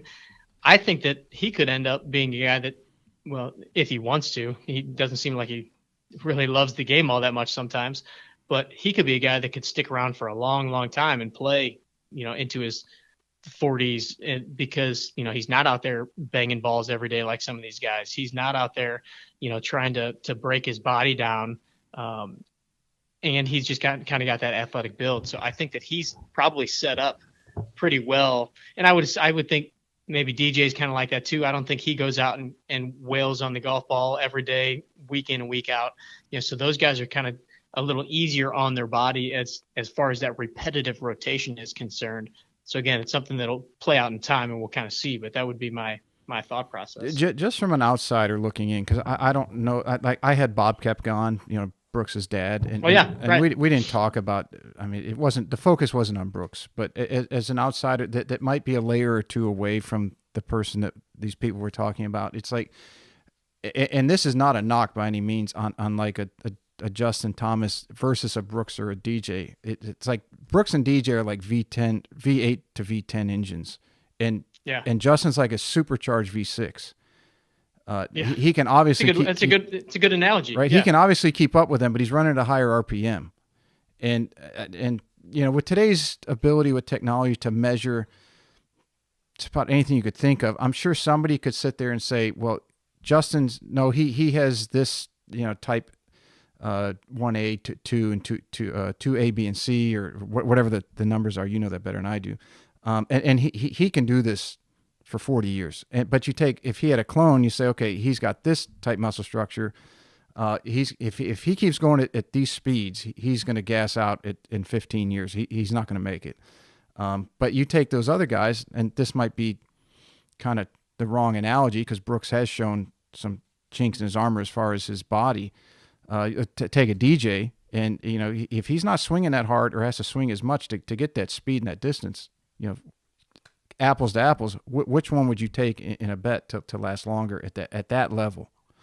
Like those guys, DJ, Kepka, take a Tony Finau, take a John Rahm. Mm-hmm. Like, I don't see them like craning to eke every ounce of effort out of their swing. Whereas I do see that from a guy like Justin Thomas. And, like those guys, I feel like if they really have to get after one, they've got another gear. Yes, they above have a and beyond. Gear. Right. Whereas I feel like Justin Thomas is always at that top gear and trying to swing it. And I love Justin Thomas. Like his competitiveness, his skill level. He's awesome. He's one of my favorite guys out there. But I just think that those other guys have a little. They've got another notch that they can go to if they have to. We all know that Tony Finau his swing is dialed back. Like Right. It's crazy. they dialed him back to straighten him out. Like, have you ever seen when he Yes. does kind of his He his lets longer rip. swing and just I mean, he's over 200 ball speed. It's like, man, this guy has so much more in the tank that he's not even using because they're trying to keep him tame. It's awesome. You work with a lot of golfers and at different levels. What are some of the things that you see wrong most often?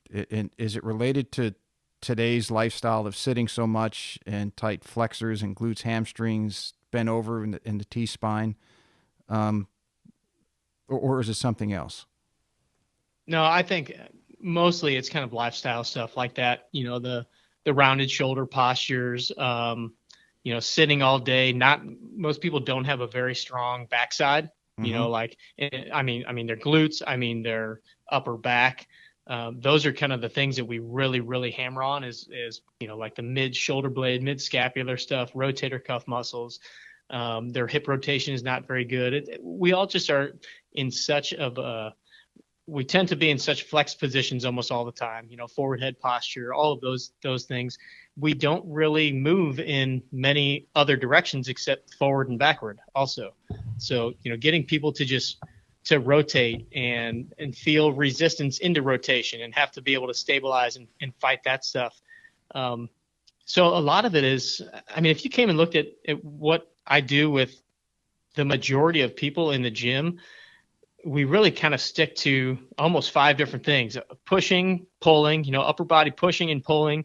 We do a lot of squatting or lunging. We do a lot of hinging and like bridge extensions kind of thing. Mm-hmm. And then some sort of rotational patterns or anti-rotational patterns. And then I always make sure that we're doing something for the hips and for the shoulders. And then, from a strengthening standpoint, those are kind of the basics that we really hit. And then I kind of break it down to looking at different individuals with, okay, where are your limitations? Is your shoulder your biggest limitation? Is it your trunk that you can't rotate or extend? Or, is it your low back that we don't have a lot of control over? Are your hips tight and you just can't rotate very well? And so then we kind of piece in those little, what I like to call homework things, or things that we would do towards the end of a workout. But yeah, a lot of it is just trying to get these guys, girls moving better, and getting them out of these daily positions that they're always in, working on strengthening some of the backside muscles, teach them how to get moving in different directions, laterally, rotationally. It's, again, we try not to get super complicated with a lot of our exercises. I want the people that come in to see me and the people that follow us online and do our online programs, I want them to feel like they are competent enough with the way that we design programs, the way that I design programs, that if they're stuck at a hotel, they could go down to the gym at the hotel and they can figure out kind of the basic patterns of what I would run them through, so they don't feel like they're just lost and they need me to hold their hand throughout the process. Well, that's got to That be way they take ownership of it. because so many people nowadays are traveling for work, and one of the with students of mine, and I ask them, are you staying on your workout program? Because they'll come in if I don't see them for 2 months and watch them get warmed up and hitting. It's like, okay, you're tight again. You're not moving your hips. And like, well, I've been traveling for 4 of the last 6 weeks, and I just haven't been stretching. And I would have to imagine you designing programs so that they can do that on the road, so long as they do it, has got to be a life changer for them, because so many people come in and say, no, I've been on the road and I just haven't done my program. Yeah, a couple of years ago, we put together a program that we called our Anywhere program. And I want to say we released it 6 months before the whole COVID thing started. And it turned out that ended up being the best program ever that we could have designed, because then once COVID hit, everything shut down. So people were stuck in their houses and they had no equipment and they just didn't know what to do. And so we ended up giving that program away, or I think we couldn't give it away because of our delivery system. So we sold it for like $1 and just try to push it out to everybody, just so they had something to do while they were stuck at home. And it was same principles with all those motions that I just talked about, but it was with, like if you had one rubber band, you could do everything that we had you do in that that program. It was either body weight exercises or a light resistance band or something like that. Because yeah, so many people, and still to this day, a lot of people don't have their facilities available. They've decided to just stay at home and do their workouts. So having just some of those simple principles, or even them know like, okay, I can kind of make up my own little workout that would be similar to what they do over at 18 Strong. I mean, obviously there's thousands and thousands of exercises, so it's easy to complicate things again. But if you know, push, pull, hinge, squat, and rotate, use those 5 things in some way, shape, or form, you're pretty good. You're going to be covered for the most part. What talk about, because one thing you said in there that you do not hear very often, and I've heard you talk about it on different podcasts and places I've heard you speak, is the anti-rotation. So for some of the golfers out there who are listening, explain to them what anti-rotation is and how you help somebody get stronger in that and the benefit. Sure. So if you think about it, as golfers, we rotate constantly. I mean, that's all we're doing is rotating, and typically primarily in one direction. Not many golfers are doing opposite hand and swings, which I also am a big fan of. But if all we're doing is rotating, then we're just constantly creating that motion. We're constantly working those same muscles, that same movement pattern. What anti-rotation exercise is, so like an example of one would be if I'm standing next to a cable machine. We've all seen people do like cable rotations, mm-hmm. where it almost looks like a golf swing, where you're rotating back and forth. One of my favorite exercises is something we call a Palloff press, or an isometric version of that, where you grab that handle, you step away from the machine a little bit, have the handle stuck like right in front of your stomach. You've got both hands on that handle, and then as you press the handle away from you, and you got that cable attached to the machine with a little bit of resistance, as you press the cable or the handle away, the resistance it's going to feel harder, because now that weight is wanting to pull you back towards the machine. And if you just hold it and press that weight straight out in front of you and create kind of a triangle of your arms, and now your arms are fully extended straight out in front of your chest, that resistance becomes very difficult, and you feel it completely in your core. Hopefully people can kind of picture this. So if you can do it either standing, because I did that a number of years ago. You're standing or kneeling, and you're, let's say, 3 feet away from the cable rack where the weights are, and you're perpendicular to that stack of weight, and then you're going to, yes, with basically 2 hands, you're going to pull the handle out to your chest. You're going to hold it right up against your chest, and then you're going to press your arms away from your body, and that's the triangle you're referring to. Exactly. Right.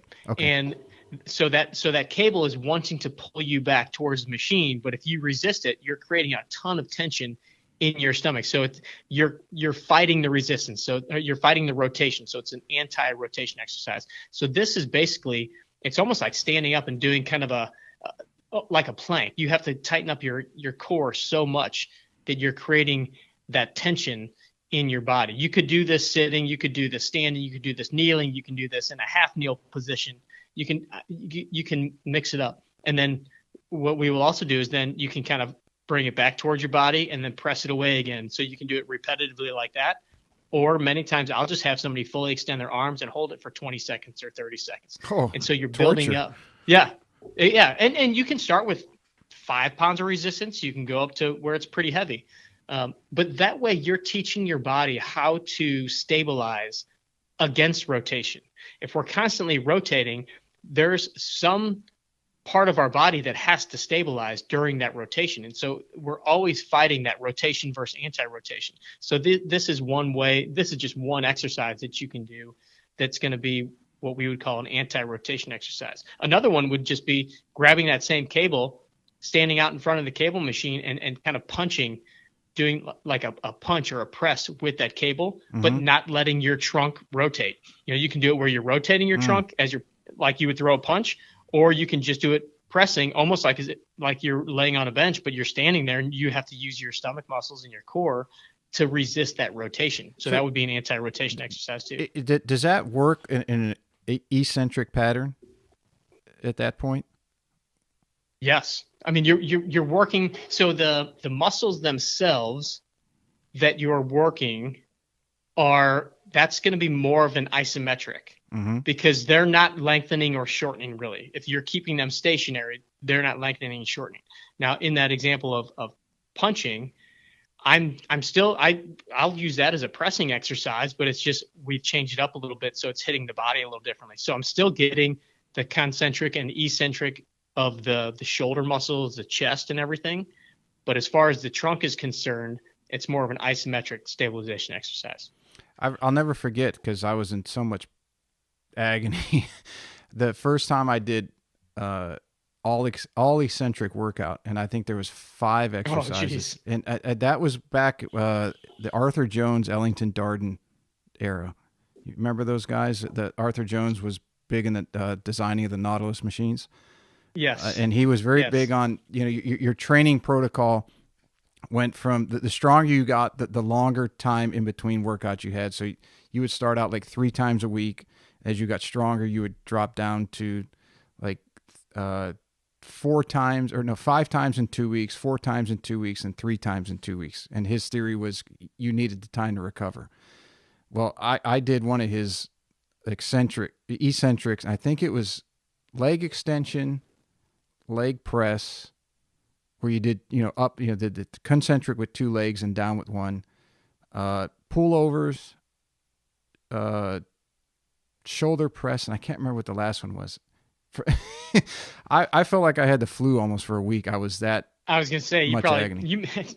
you might have had what do they call that rhabdomyolysis Yeah, or I is was that bad, and I mean, this is when I was just researching stuff on my own. I didn't know many trainers who I trusted yet, and they're like, no. Once I found them, they're like, you idiot, you're supposed to do like one eccentric movement per workout, and the rest concentric.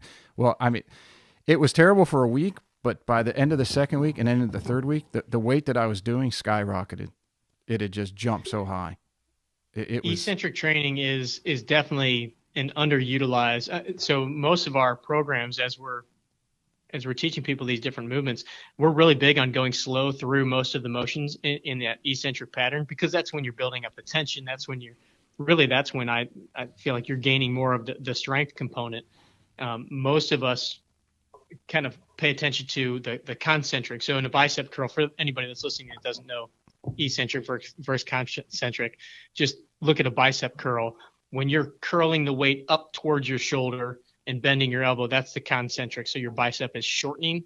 And then as you lower the weight down, the bicep is lengthening. That's the eccentric portion. So in our programs, most of the time we'll do the concentric with like a 1 second motion, and then the eccentric will slow down to 2 or 3 seconds for the most part. And depending on the program, you can completely vary those.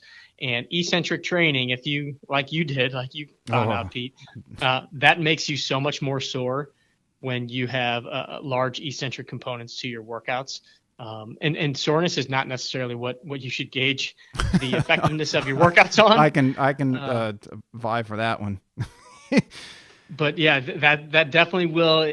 If anybody's done an eccentric workout like yourself, you'll realize that's when you can be miserably sore, can't sit on the toilet the next day. You're dreading walking down the steps Mm-hmm. and those kinds of things. Is it because it works the muscle to a greater proportion of the muscle belly? In other words, it works, let's say, 90% of the muscle, where the concentric might work 40%. And don't hold me those numbers, but just for a comparative purpose. I think it has more to do with the fact, and I could be totally wrong on this too, but I think it has more to do with the fact that as you're maintaining tension and you're slowly lowering it, there's more damage to the muscle fibers Mm-hmm. themselves, which is really what you're trying to do when you're working out. That's going to be what helps to build and repair the muscles to be stronger and bigger. But I think with that eccentric control, you've got more tension as you're lengthening, and so there's that component of almost the micro tears happening more frequently during that motion. Yeah, I don't advise doing too much. Like, don't be stupid like I was. I can give that piece of Yeah. advice. Get with somebody like you and listen to what you say. If you implement one exercise of the 5 that's eccentric, great. Don't do all 5, or you'll be Yes. miserable. Um, how do you go about training, say, somebody that's a walks in out the street, that they're in the business world, but they like, they get out maybe once during the week for a league and they play on the weekend with their friends. Can you, I know this is a very broad scope question, but I'm trying to paint a picture for the different people out there that might be listening, which the majority, like on my show, would be like yours, where they're trying to enjoy the game. The difference that you would, how you would train them, and then can you speak to the difference of how you would train somebody who's, let's say, trying to go from college to pro or from Corn Ferry to PGA? Yeah, so you have to look at what their schedule is, what their commitment level is going to be as far as, just time that they can dedicate. And then also what are the surrounding activities that they're going to do. So I know for a fact that if I've got somebody that wants to play twice a week, they want to get out, they don't have a whole lot of time. I'm definitely not going to give them a huge eccentric training program where they can't walk for a week, right? So for a lot of the guys that come in, because I have some clients that come in just once a week, I encourage them and often put together a program that they can do on their own, a couple days a week. If they belong to a local gym, like a Lifetime Fitness or something like that. So I'm thinking one guy in particular, like he comes in typically on a Wednesday or a Friday, and I encourage him to go to the gym 2 other days a week when he can. It doesn't always happen, but when he goes, he has kind of the program of those same basic movements that we talked about. But we'll switch that up, like every 4, 6, 8 weeks or whatever, depending on how much he does. The adaptability of their body. Yeah, you don't want to just give them a program and say, here, do this for the next 2 years. Your body gets used to those movements, which is funny because you see people that just kind of go back to the old program that they did in high school and they just keep doing it and don't really see much change. But if you give them something that challenges the body a little differently, different angles, different positions, that helps the body to adapt. And I think also helps with just that person's body awareness and being able to then that carries over into, trying to learn a new skill in their golf swing because they just have a little bit more awareness of how their body's moving, how it feels, how it moves in space, really. But so for somebody like that, where he is going to come in once a week, we'll make sure that hour that he spends with me, we're really getting all of those movements in. Typically, probably not going to do a whole lot of heavy weight or anything like that because there's not really a real point to doing it if it's just going to be once a week. We'll create some resistance, or we'll have some resistance, but making sure that we get him going through all those basic movement patterns. And if there's any limitations that we know of, we'll kind of work on those pieces too. Or if there's any kind of an injury, we'll kind of, create almost like a little bit of a rehab style homework kind of a routine that they would also do. As far as like our online stuff, this is something that we've been talking a lot about. When I say we, Ryan and I have really been trying to figure out, okay, how can we kind of shore up the gaps in what we're able to offer guys and girls that are kind of following our stuff? Because most of our programs are 4-week, 8-week programs, which really takes quite a bit of dedication. It takes quite a bit of commitment to actually say, okay, I'm going to jump into an 8-week program where it tells me what to do, every day for the next 8 weeks. And I remember my brother telling me he's on our app and he was doing our daily motion routine and loved it. And then he's like, all right, cool, I'm going to start a program. And then he looked at this program. He's like, dude, 8 weeks? My brother's not a guy who typically goes to the gym. He's like, I'm not doing anything for 8 weeks. Like that. He's like, I'm out. I'll stick to the daily motion. So we're like, what can we do to shore up that gap? So in the near future, we're coming out with what we've been calling our micro workouts, which really is going to be more of a 10, 15, 20 minute, just a bunch of different workout programs that are 10, 15, 20 minutes where people don't feel so pressured to be perfect with the calendar. It's something they can do if they're running short on time, or if they don't get their regular workout in, they can do this 15-minute routine that's going to get their body moving the way that we know a golfer needs to be able to move. It's going to have a little resistance, a little bit of, maybe light plyometric stuff in there.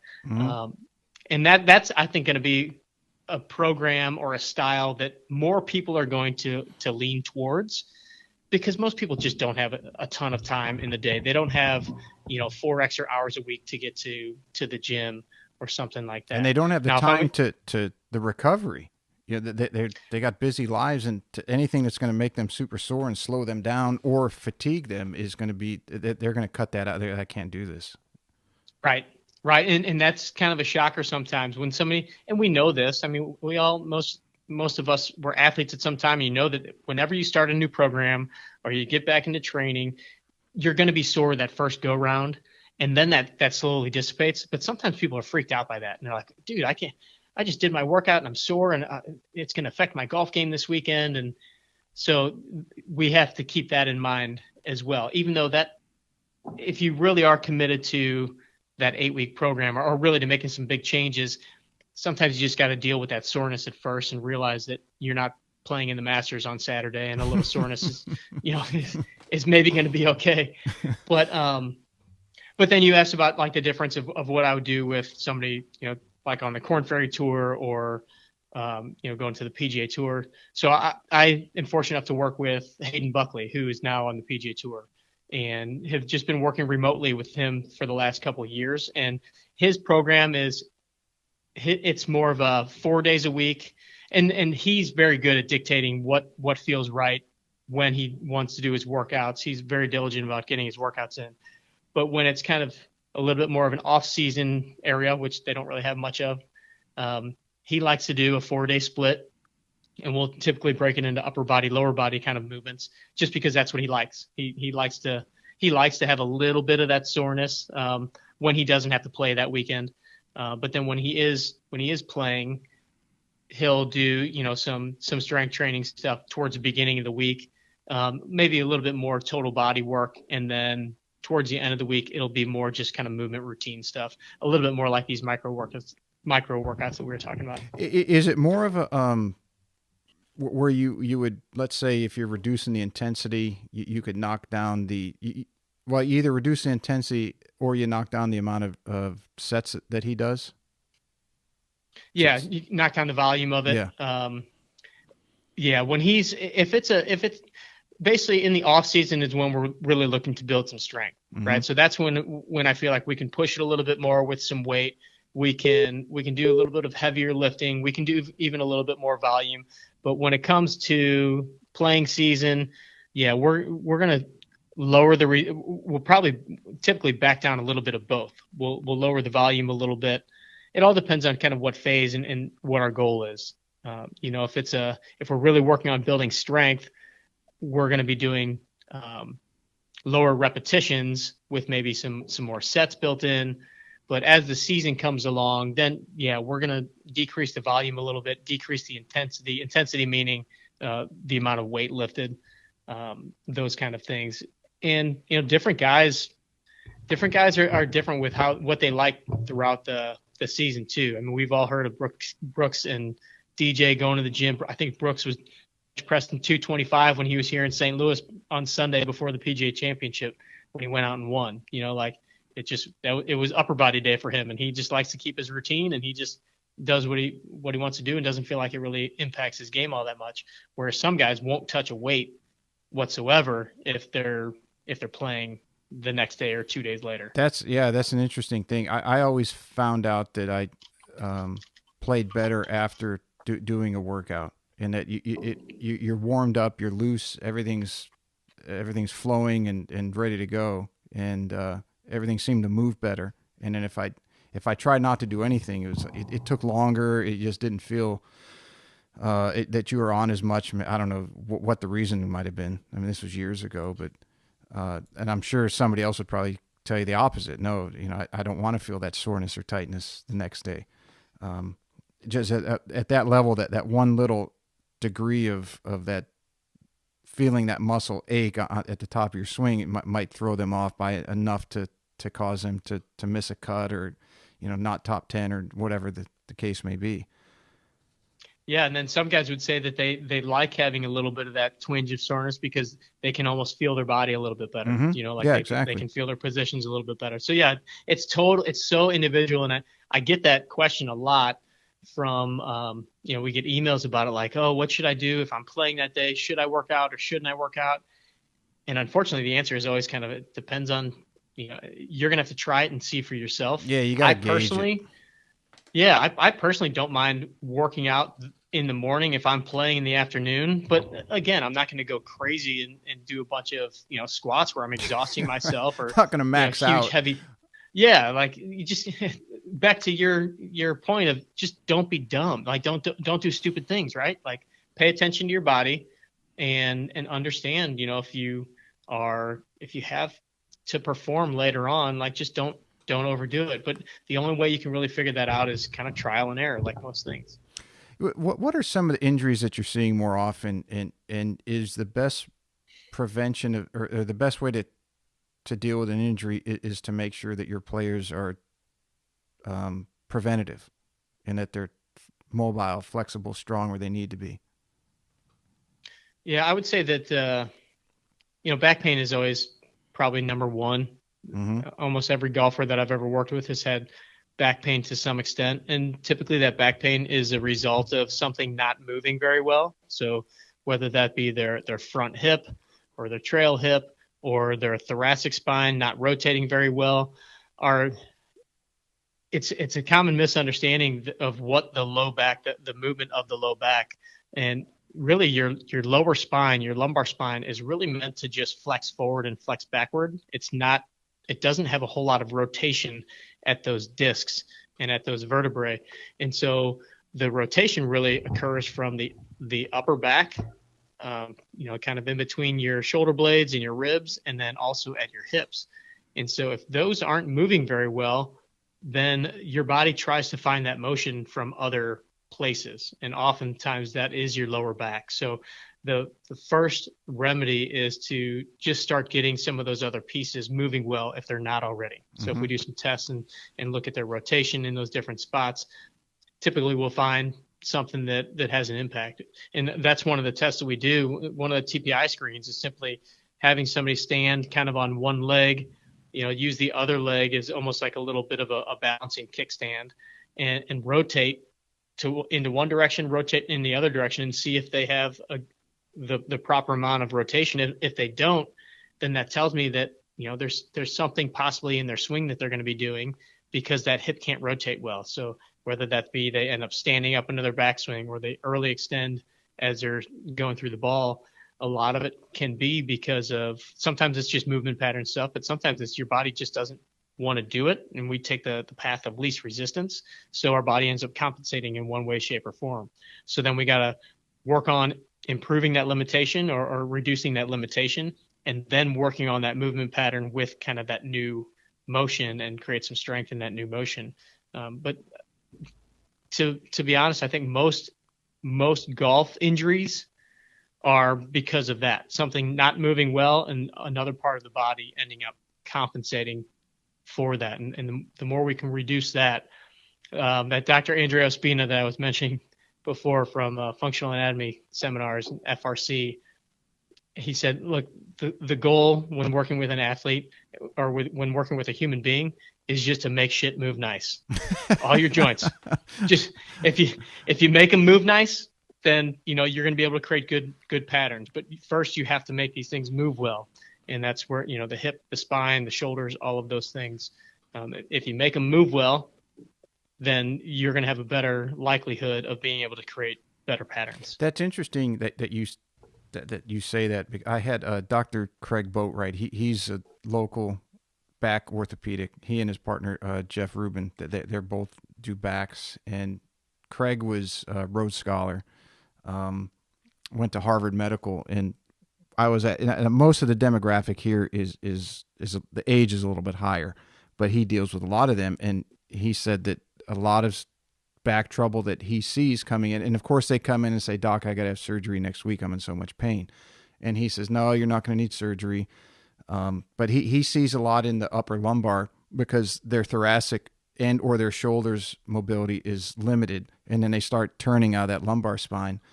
And if the upper lumbar does have some movement in it, then definitely the lower lumbar is going to take the brunt of that force, and it's going to cause problems. But once they get that inflammation eased down, and then they get them into some rehab, and they get those weak areas opened up or immobile areas opened up, and they have some flexibility and they can start moving correctly, just to your point, then they can't believe it that in 6 weeks they're back out on the golf course and feel twice as good. Yeah.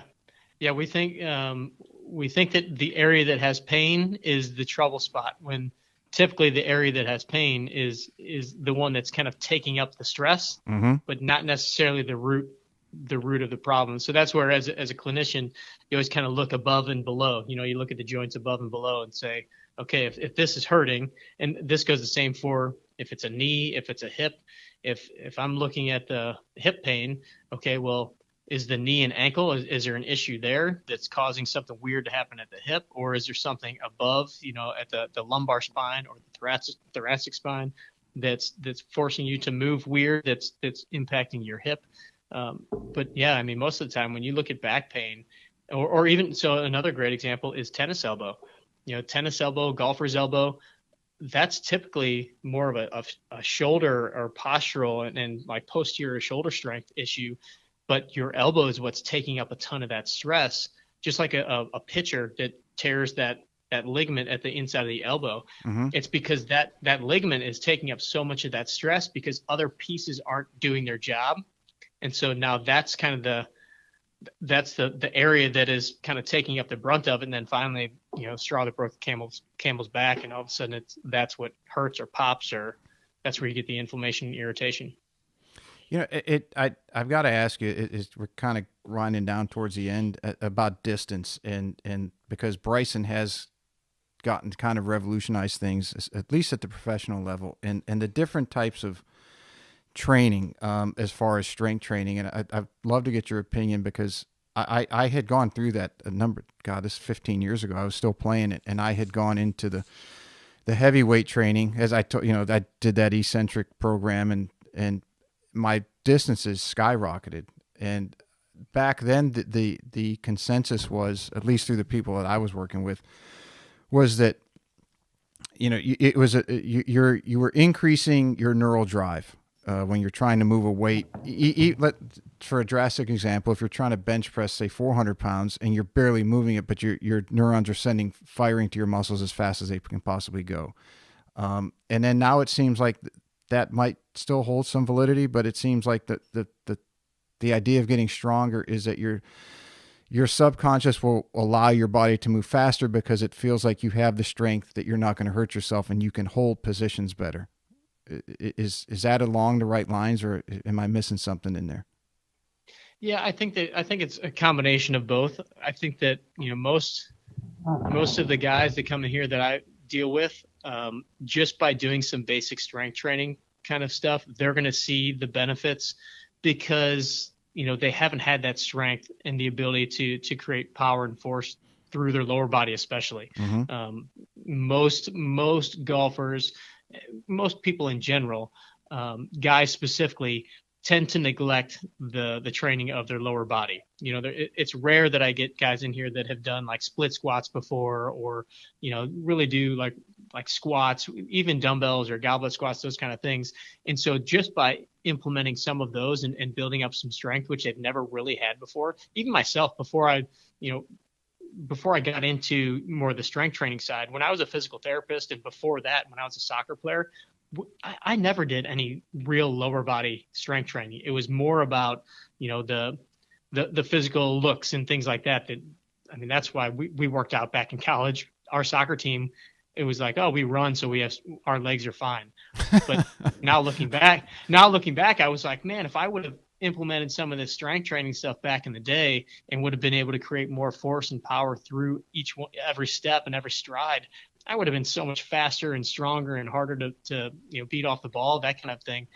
So I think a lot of guys haven't had that strength training, and the guys that are in their 40s, 50s, 60s that I have in here, we just start implementing some of that stuff, and they start to feel the strength in their legs.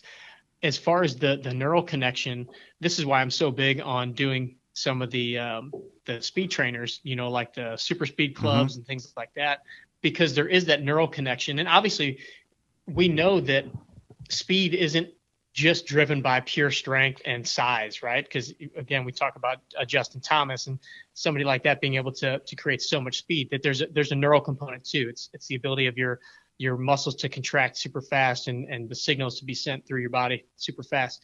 And you'll see that with one session of the super speed clubs, because people will do the underspeed or the underweighted and overweighted clubs, and their body realizes that it can move faster than they thought it could with that lighter club.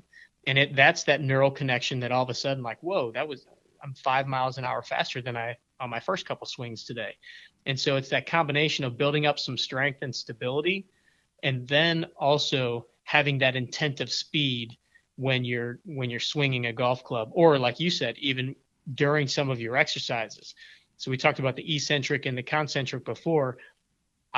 When we do our slower eccentrics, I always tell people to explode through the concentric, because that intent of that speed is exactly what you said. It's teaching your body, even if it's heavy, it's that intent of trying to fire those muscles quickly. And so you do that, and then you also take that into the super speed clubs or whatever device you like to use. And I think it's imperative when people are doing those kind of devices like super speed or ripsticks or whatever, if you have that little monitor that tells you how fast you're swinging, and you can see like, okay, that one was 96 miles an hour. And then you swing again, you feel like it was fast, but you see it was only 92. And then you're like, all right, I'm going to really get it this time. And then you go, next one is 98. You have that feedback right away that allows you to start to hone in on what really does feel faster and what really is faster. And that's where you start to build up that speed as well, because now you're pushing the limits. It's the whole thing of building stress on your body. The only way we can improve is by creating that stress that's going to push us a little further than what we already know. Yeah, if I look at it from a weight training perspective, I and going back to the Poliquin stuff, and I think it was his Bulgarian wave loading program, and for anyone out there that knows it really well, again, I could be wrong. I'm trying to remember stuff from 15 years ago, but it was part of that program was if you're reaching plateaus, you'd start out at like 90% of your 1 rep max, then your next set would be 95, then you go 100, and then you go 105, right? And because you've built up, you've basically warmed up your muscles and your neural drive, and then trying to push that 105, you're blowing it out of the water compared to what you're used to. And then when you go back to and then you drop back down and go back to 90, but then when you get back to 100, you can do more than you did before, because everything has been firing so much. At least that was the goal to get to. And when because I had Michael Napoleon on, I think it was last year, and when he was describing that was exactly what's going through my head. It's like, yeah, you're resetting the bar, right? You're resetting your baseline, because you're going beyond what you think you can do. Yeah, you're raising your threshold, right? So, because when I'm working with somebody, they're like, well, I'm never going to swing like this when I'm out on the golf course. And I typically would say, well, yeah, that's not my intent. Now, when I talk to him, he's like, no, I do want them swinging like that. I do want them swinging out of their shoes on the course. But when I bring somebody in, it's let's say that somebody's swinging at 100, when they go max effort, they swing at 100 miles an hour, and that's where they start, right? So we do these super speed swings, and we get them swinging as fast as they can. They're like, I'm never gonna swing like this. I'm like, I know, but we're just trying to raise that top bar to, let's say, 110. So if you normally swing at 80% of your max, that means that before you were swinging at 80%, or you were swinging at 80 miles an hour. Now, if you swing at 80% of 110, we've raised that bar, right? So now your natural swing is going to be naturally faster. And that's, to your point, like we're just trying to raise the roof a little bit. So now when you do swing with your quote unquote comfortable swing, you're going to have more confidence. You're going to be a little bit higher than your starting point before. When they're lifting the weights, is it that they can go higher in weight, lifting more, that is, so long as they don't lose the speed at which they're moving. So, for example, and I'll just use generic speeds of the lift as generalities for understanding purposes. So, if they're doing a deadlift or a squat, pick one of the two, and let's say that they can do 200 pounds, and it takes them a second, their explosiveness from start to full concentric contraction. They can bump it up to 240 so long as it's not taking them, let's say, 1.25 seconds. If they can keep it within that 1 second range or shorter, then they can increase the weight. Is that because some of the guys I knew who were into that stuff were telling me that a number of years ago, and I don't know if that held true to this day or not with all the advancements and everything. I guess that's my question to you. Is that a way to train that you can increase the weight so long as you're not bogging yourself down to where you're actually slowing yourself down, even though you're getting a lot of firing in the muscle and recruitment? Yeah, I mean that's getting pretty specific on some of these things. So I would say that for the majority of the people that are listening or that are in that kind of general population, Mm-hmm. that's more detailed than I would even be going with a lot of the guys that I work with, just because that's so specified. But and this isn't necessarily my expertise as far as getting that detailed. Like this is something that if you're talking to a football coach or a strength trainer for the football team, or a lot of the guys that I worked with that I mentioned before that were all the Poliquin guys, they worked with a lot of different athletes: football, baseball, hockey. Mm-hmm. And where it's that explosiveness, and they're working with the best of the best professional athletes. Yeah, they are focused on 0.25% of athletes that you're working with, that type of. exactly, Okay. and they are focused on that stuff. My buddy Tony Soib, who's probably the guy that I've learned the most from, he's like an encyclopedia of this kind of stuff. He'd be geeking out on this conversation, but yeah, it would be like, he's the kind of guy where he would love to have the tracker on the bar that measures, what was the eccentric speed, what was the concentric speed, and yeah, if it goes longer than this amount of time, we're shutting it down. That's too much weight, or we need more rest, and breaking all that down. I would say that for the majority of the people that we're talking to on our show, Mm-hmm.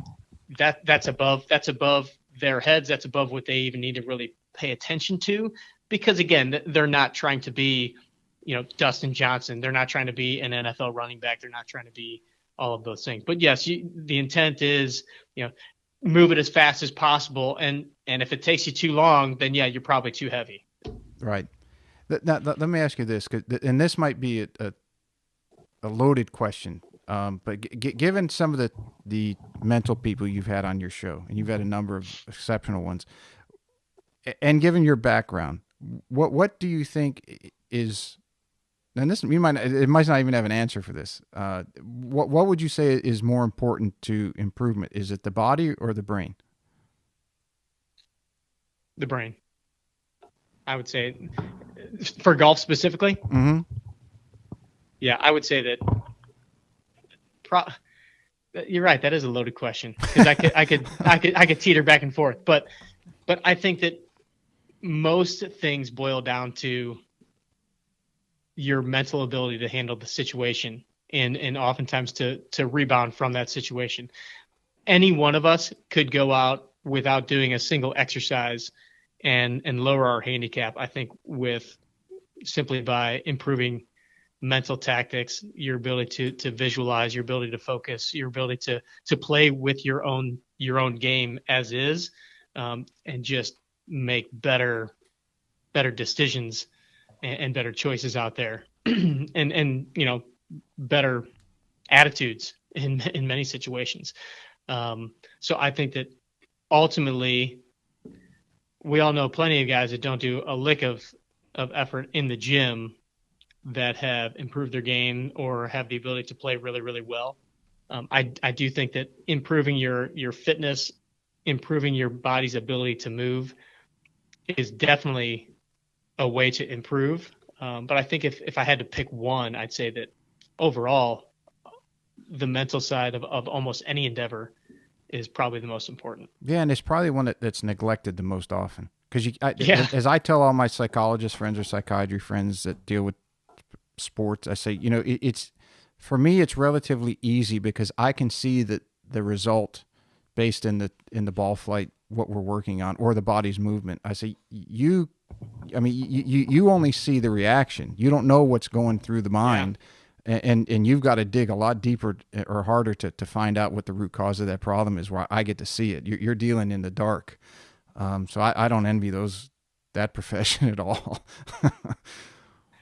Yeah, there's so many different thoughts that we can all have. There's so many different directions we can all have. There's so many different rabbit holes we can go down, positive or negative. Mm-hmm. And you're right. You can't lay that out on paper. You can't test that in the gym strength wise, range of motion wise. I mean, that's all. You have to wait until the results come and then kind of talk it through and figure out what was going on at the moment, which I think is so fascinating. I think that's why I gravitate towards having so many of those experts on our show, because I'm personally fascinated with just the mental side of things, personal development, professional development, just thought processes, learning how to think, learning how to not think in many situations.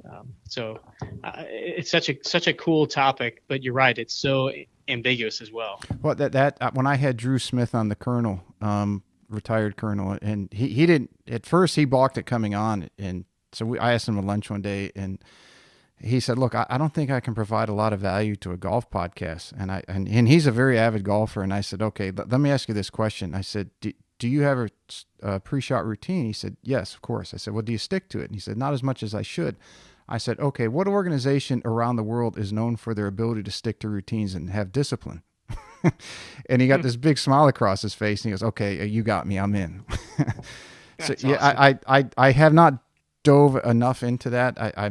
I might look at your site and see you've had on, and kind of pick off a coattail off of you to see who to talk to in that side of the industry.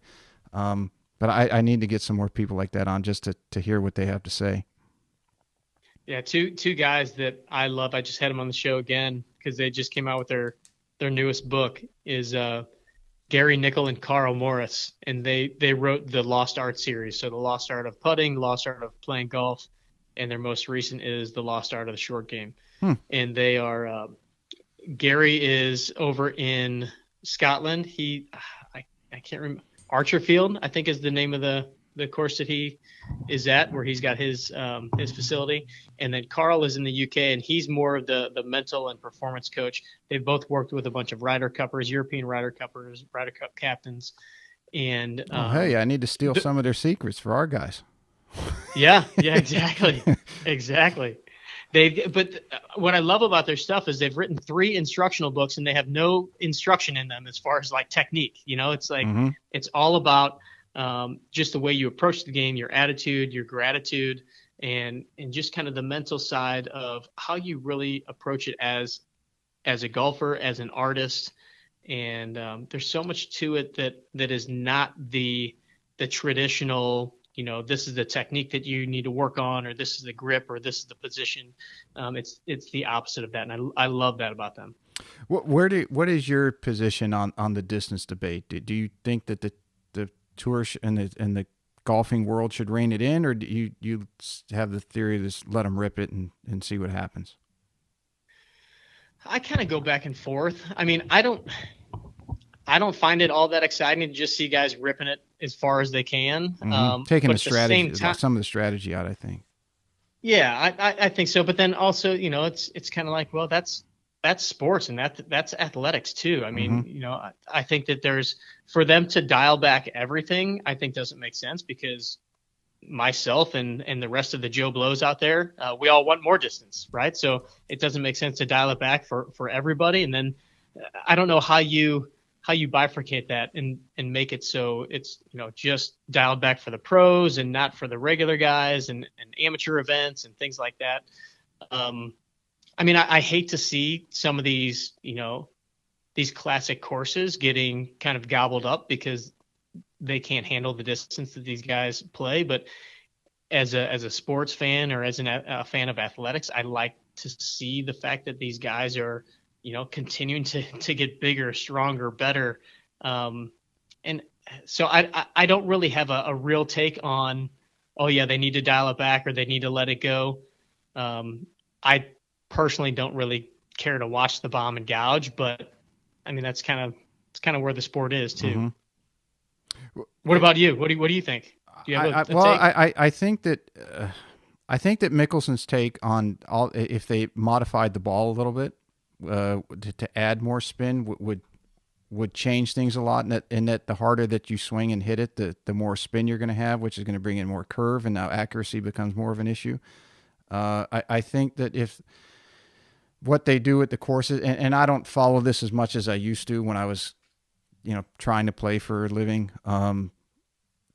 the course setup, meaning the length of the rough, in particular on a PGA Tour. Now that's a very fine line to walk, because the tour is on a weekly basis is more. You got to remember, it is entertainment. It's a sport, and if you go making it too deep, and these guys are hitting, and the girls, I mean, they're getting longer as well. If they're hitting it as long as they can, it's in the rough, and now they got to hack out sideways. That's not very enjoyable. Right. But I do think that even with all the ways that we have in every industry, in golf in particular, to measure things today, and science, so to speak, I think that term has become a little bit overblown, in that you can only measure what's happening. You can't measure the reaction to that. So the human element is what I'm getting at. So there is going to be a human element in how it reacts to the distance issue. And I think if the powers to be, the ruling bodies, maybe will, before they step in, might see what that human element is before they make a decision. It might give them their answer or their solution, or at least part of that solution, before they have to come in and be an overwhelming governing body and say, here, we're doing this, and then you piss off half the industry and the other half is happy. And it fractures things, right? It's not, I don't think it's good for the game. As somewhat of a, similar to what's happened to the country, right? You got half the country's happy and half that's not in any election, and it's like, okay, you're involving something that's a governing body too much, maybe, and not allowing the human element to react to whether it's technology or whatever we're talking about. So that's probably a longer answer you might have wanted to hear, or whoever's listening wanted to hear. But I think that something is going to counterbalance the distance thing. Now, again, if part of the reaction is, let's just grow the rough up a little thicker, but grow it up thicker evenly, so we're not biased towards just the people who want to go at it as hard as they can. Okay, then you make the rough a little longer in those areas, or in the miss areas, and people are very quick to point to Winged Foot and what Bryson did at the U.S. Open, where he was just hacking it out. It's like, okay, talking to some of the people I know, the rough was not as thick as it looked on TV, that they had a challenging spring. Now, I could be wrong on that. I wasn't there. So it looked thick on TV, but it was not as thick as it was made out to be. So that played a role. And then obviously the strength that he has, if it's a little sparse, he's going to be able to get through that anyway. So I think there's a lot of different variables in play, and it's not an easy decision, which is why I think they have to spend more time than just saying, we're doing a study, and here's what we found, so this is what we're going to do. It's like, okay, you're affecting the entire game on the planet. I think you need to do a little more digging and come up with a little more empirical data than just measuring who hits it where and say, oh, we have to gear this back. Yeah, one of the things that I have heard, which you alluded to, is the fact that, like, some of these guys out there don't necessarily, if the ball was spinnier, or if the equipment didn't allow it to just let them hit it so far and so straight, that some of these guys don't have necessarily the skill or artistry that they used to back in the day. And so, do you think that we could ever see a situation where maybe they just have certain specifications for the tour ball? I mean, all the different manufacturers could make their own version of it, but it has to meet the certain manufactured settings or whatever. And so, the pros play that. The rest of us average golfers could play whatever ball we want. But when they're playing these events, they have to use like I don't want to call it a limited flight ball, but something that a tour dials ball it back a bit. And I think if anyone would have the power to do that, it would be Augusta, and it's been circulated that they have juggled that idea. I think that's a viable option. If you talk to someone like Scott Fawcett, he says no, it's not, because and the baseball is the big analogy on that, right? Because you go from metal in college to wood only in the majors, and he has his argument against that, because guys coming out of college, like, okay, at what point do you make that crossover, because the money is so big, and you got the adaptation and all these other things. It's like, okay, but at some point, there's going to have to be some give if that's going to be the solution. It's like you can't satisfy everybody in a decision that affects so many. Right. So and yeah, like I said, the baseball analogy, obviously they've been using that for how many years now, and so it is a it is a viable option, viable Yeah, and possibility. it comes down to I think in that situation, and I've reached out to Scott to come on, and we've getting back to the scheduling challenge. He at one time was he was podcasted out, and then he had his new material and he's been presenting. He's been very busy. But I'd love to have him on, and not to debate him, just to we have a little bit different views on things, but I have not dug into more of his explanations because I think he's a very smart guy. But I think that crossover, as it has happened, but also that for example, scouts in the major leagues, I think have gotten to a point where they can differentiate between a kid that's hitting 30 home runs in college with aluminum bat and saying, okay, he's either has X, Y, and Z, or he doesn't, and that is not going to transfer over to the major leagues. Not with the type of Right. a game that they're playing there. But then someone can bring out the basketball argument. It's like, okay, they use the same size rim, the court's the same size, and the argument back is like, okay, the 3-point line in college forever was X distance, and then you went to the NBA and it was Y distance. So it's a constant evolution of sport, as you said. And how do you make adaptations for that and satisfy, number one, what the sport represents, which I think is probably as important a factor as anything. Like a company knows what they stand for. A sport knows what it is. Keeping that as the beacon light for all decisions, and then factoring it, okay, how can we do this the best for everybody and still maintain what we stand for and what we want to represent as far as our product, i.e. our sport. So there you have it. There's my deep thoughts on the matters that people probably don't give two shits about. Just a couple more questions. I know you probably got more important things to do, and you tell me when you got to cut it short. When you look back on your career, was there anything you were certain about when you were younger that you look back on now and you're like, Jesus, what the hell was I thinking back then? Well, I thought I was going to be on the sidelines of some sort of a sports team, working as a therapist or trainer or something like that. And if you would have told me 13 years ago that I was going to end up, or 15 years ago, that I was going to end up owning a golf and fitness company, I would have told you were crazy. As far as like just kind of philosophies that have changed over time, I think is kind of the question that you're asking there. Is I think that I've become a lot more aware of the importance of kind of what we talked about before, just kind of like mental attitude and the awareness that you can bring to a situation, and that you can create so much simply by the energy that you bring, the mental awareness, the thought processes, as opposed to just kind of accepting whatever situation you're in, and that you can kind of change. There's always that opportunity for change. Every moment that we have, you can move in a new direction, and we have that opportunity. I think that, a while back, I just kind of assumed that, you kind of pick your path and you're kind of on that path, and then you kind of let life happen and you move along in that direction. But, I've seen that over the past 10, 15 years, you can pivot, you can change directions for the good or for the bad. But ultimately, it all really boils down to, the decisions that we make in our own head as far as what direction we want to take. Yeah, I think you need to pivot. I think most Yeah. highly successful people pivot, if I'm not mistaken, 7 times on average in their career, whether it's a job change or as you said, you thought you were going to be on a sideline and you ended up in golf. Right. And it might be that the Midwest values that probably you and I, because I grew up in Michigan, that you think that it's just in that area of the country. It's like, you go to work for the same company for 40 years or whatever you pick, you're going to do that for your lifetime. And you get in the world, and especially today's world, it's like, that's not how it works. You have to be malleable or adaptable. Yeah. I kind of, as a kid, you think you got these one or two things that you want to do as a profession. For me, it was sports related or whatever. But then, yeah, I mean, when we're kids, we're told that we can do anything that we want, right? Mm-hmm.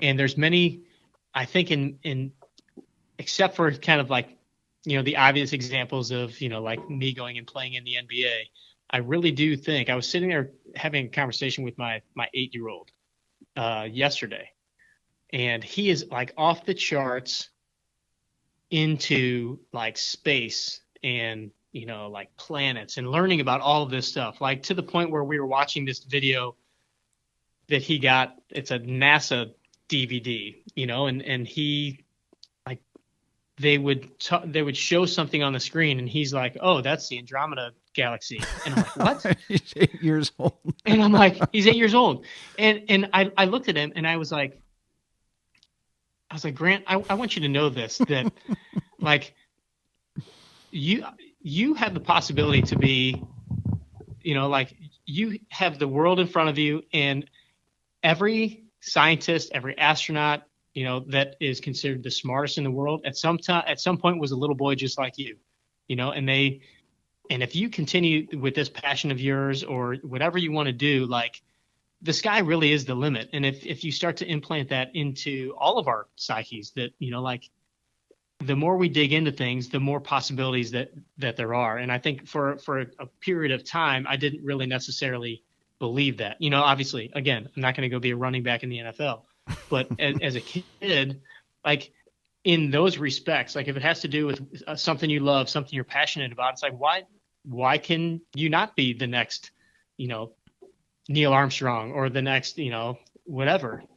Because the possibilities are there, and it all has to do with just the attitude that you take, the direction you take, and hopefully you're driving and going with that passion of yours. And I think that it took me a long time to figure out that having something passionate about to work on every single day, which is what I do now, being able to meet people like you and all these different people in the world of golf and love that piece of it. Like there's so many opportunities that you can foster that, at one point I didn't really necessarily believe that was all possible. Yeah, it's crazy how the world's changed. That is now you can do anything you want to. It more so probably at any other point in history. Yeah, you have access to so much information, so many opportunities. I mean, look at what we're doing now, just with these phone calls, these Zoom calls that we're all doing. Like there's just so much at our fingertips. It's crazy. So what do you have coming up? So do you have online certifications or courses people can take? You got a book coming out or speaking somewhere people can go, sign on, watch, read, all that good stuff? Well, no certifications or anything like that. So we're more geared towards helping the golfer themselves just improve their fitness, their mindset. Obviously, primarily our products are geared towards their fitness level. First and foremost, we have that daily motion program I was telling you about, the one we call the EFD, the every freaking day. We decided that's one of the things that's been a staple in all of our programs for the last however many years. But we realized like our mission is really to get out and help as many golfers as possible and get them moving on a regular basis and just kind of get them started. So no matter what level you are, where you are, we want you to start working on just getting stronger every day in some aspect. And so we decided what better way than to just give that away. So if anybody wants that, want to go check out the videos of those, it's 18strong.com/EFD. So every freaking day, EFD. Just put your email in and you'll get the videos, you'll get the cheat sheet and all that stuff. And literally it's a 5 to 7 minute routine that you can just start doing. My dad does it. My mom does, you don't have to be a golfer to do it. It's just something to get all of your joints moving. And honestly, again, I challenge you, in 7 days, you're going to feel better just by doing that. And again, the confidence level of doing it 7 days straight is a big deal too. So that's something we just started doing, is giving that away. Our mission is we've had, I think, maybe 3,000 people go through that now. My goal would be to get 100,000 golfers to go through that program. Whew. Just to try to get as many people doing this on a regular basis, just to see how great it feels to do that. Movement improves your mental capacity. It improves your mood. It does so many great things outside of just making you better at golf. And I'll put that link as everything down in the summary. But I'm sorry, I didn't mean to interrupt. Go ahead. No, that's all right. And then we are working on getting those. I was talking about the micro workouts. We're kind of in the process of getting getting that done. And then something that I'm really excited about is in January, and this is all just kind of still coming together. We're going to do a very serious, I don't know if serious is the right word, but we're going to do kind of a different type of an off-season program that I'm going to be doing. A lot of our peers are going to be doing, and we're going to call it the Forge, and it's basically kind of a mental and physical challenge. After the holidays and everything, everybody's ready to kind of get back into it, and typically they just go to the gym and start a new training program. But this is going to be a little different. It's going to be both a physical challenge, mental challenge, self-confidence challenge. I'm not giving away too many pieces of it yet as we construct it together, but it's something that I kind of did last year with a group of friends and had to do with, eliminating alcohol and some nutrition stuff and daily exercises and all these different things. And it was kind of amazing just to see first the bond amongst the guys that did it. The mental clarity that kind of came through that. I think we did it for 50 days. And so we're going to be releasing that and kind of building up a waiting list of people that want to do something different, want to dig in, kind of challenge themselves both physically and mentally. So that's going to be coming out sometime in January. We'll have more information on that as the weeks get closer. Yeah, keep me posted on that. I'm happy to share anything when you launch something up. But I don't have the following you do, but I get a little bit that I can get out there, and because I read enough of heard enough of your stuff. You guys are very good at what you do, and I've got no problem sending it to my list of people and whoever are following, listening, and all that good stuff.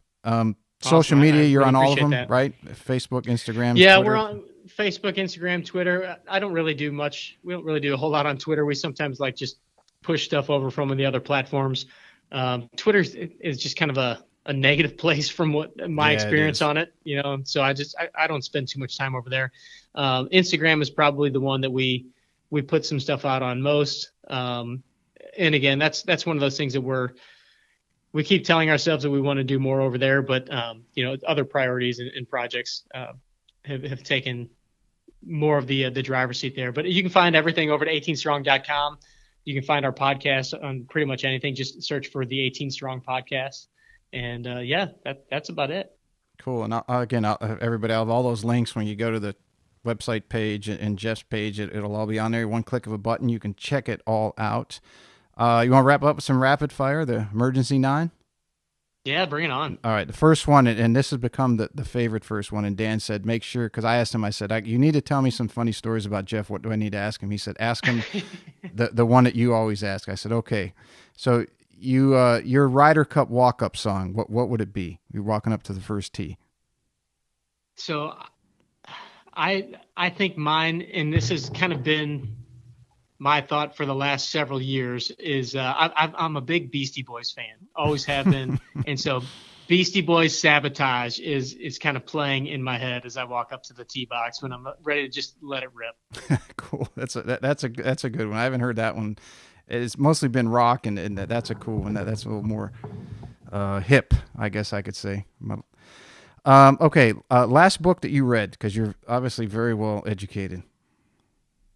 Oh, I just finished a book called Ask and It Is Given by Jerry and Esther Hicks, which is all about basically law of attraction and just being able to mentally kind of put your efforts and intentions towards what you want to create in your life. So literally just finished it this morning. Very cool. Let's see, most used app on your phone. The podcast app.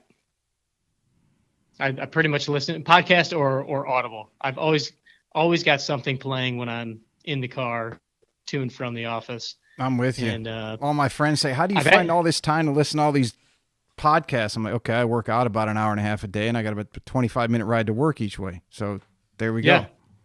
Yeah, during ride to work and in workouts and things like that. Now I just made a post about this the other day on Facebook, and it's been kind of refreshing.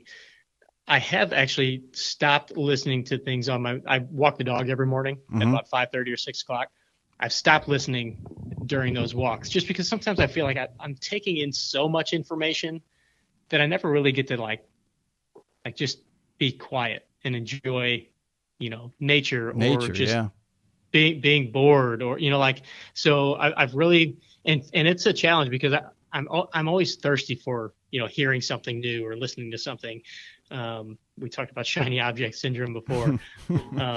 But, being able to shut all that stuff off and go and just like enjoy the fact that I'm out there in the morning. Like this morning it was freezing, but like just being able to enjoy the cold and the nature and the sunset or the sunrise and all this different stuff. Because normally I'm so engaged in the thoughts of whatever is going on the podcast or the book that, you miss out on a lot of those things. Mm-hmm. That whole stopping and smelling the roses thing, it's real. Yes, absolutely.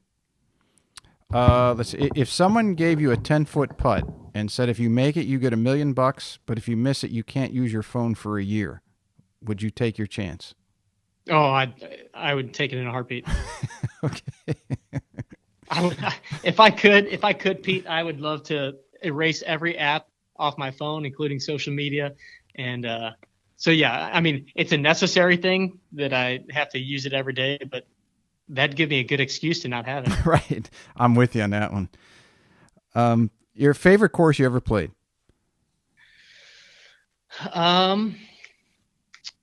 So one of the coolest golf experiences I've ever had was I went on a 40th birthday trip with a couple of my buddies down to Branson, and we played. Now they've got Tigers course, they've got a Core Crenshaw, but this was a few years ago before those had opened up. We played a course called Buffalo Ridge, which is their 18-hole. But then after lunch, we went and walked there's a 13-hole par 3 course that Gary Player designed. And it was just it was more the experience than it is like the greatest course ever, but it was such a beautiful setting. We were the only people on the entire course. It's at the highest point of the property down in like the mountainous area there. Wow, that'd be beautiful. In Branson. It was so pretty. And, it was the 3 guys that I was with. It was just such a great place to play and just a great afternoon that's like the one that sticks out. It's actually the screensaver on my laptop even, and this was 4 years ago. But that has to go up there as just like one of the best overall experiences of golf I've had for sure. Now last week I just went down to Sweetens Cove for the second time, which is down in Tennessee, and played Sweetens Cove that 9-hole, and then 30 minutes from there is the course at Sewanee, which is another 9-hole redesigned by Gil Hands, and those are exceptional golf courses, and again, unique experiences, just both being 9-hole courses. So those are some other ones that I'd throw in there as pretty cool. Yeah, it's interesting that a lot of people are starting to say that it's more the experience that they have as opposed to just a big name or a top 100, which is cool that the industry has things like that. Yeah, and I think again, since I didn't really grow up playing the game, I can appreciate any course if I go out there and if I'm just there to have a good time.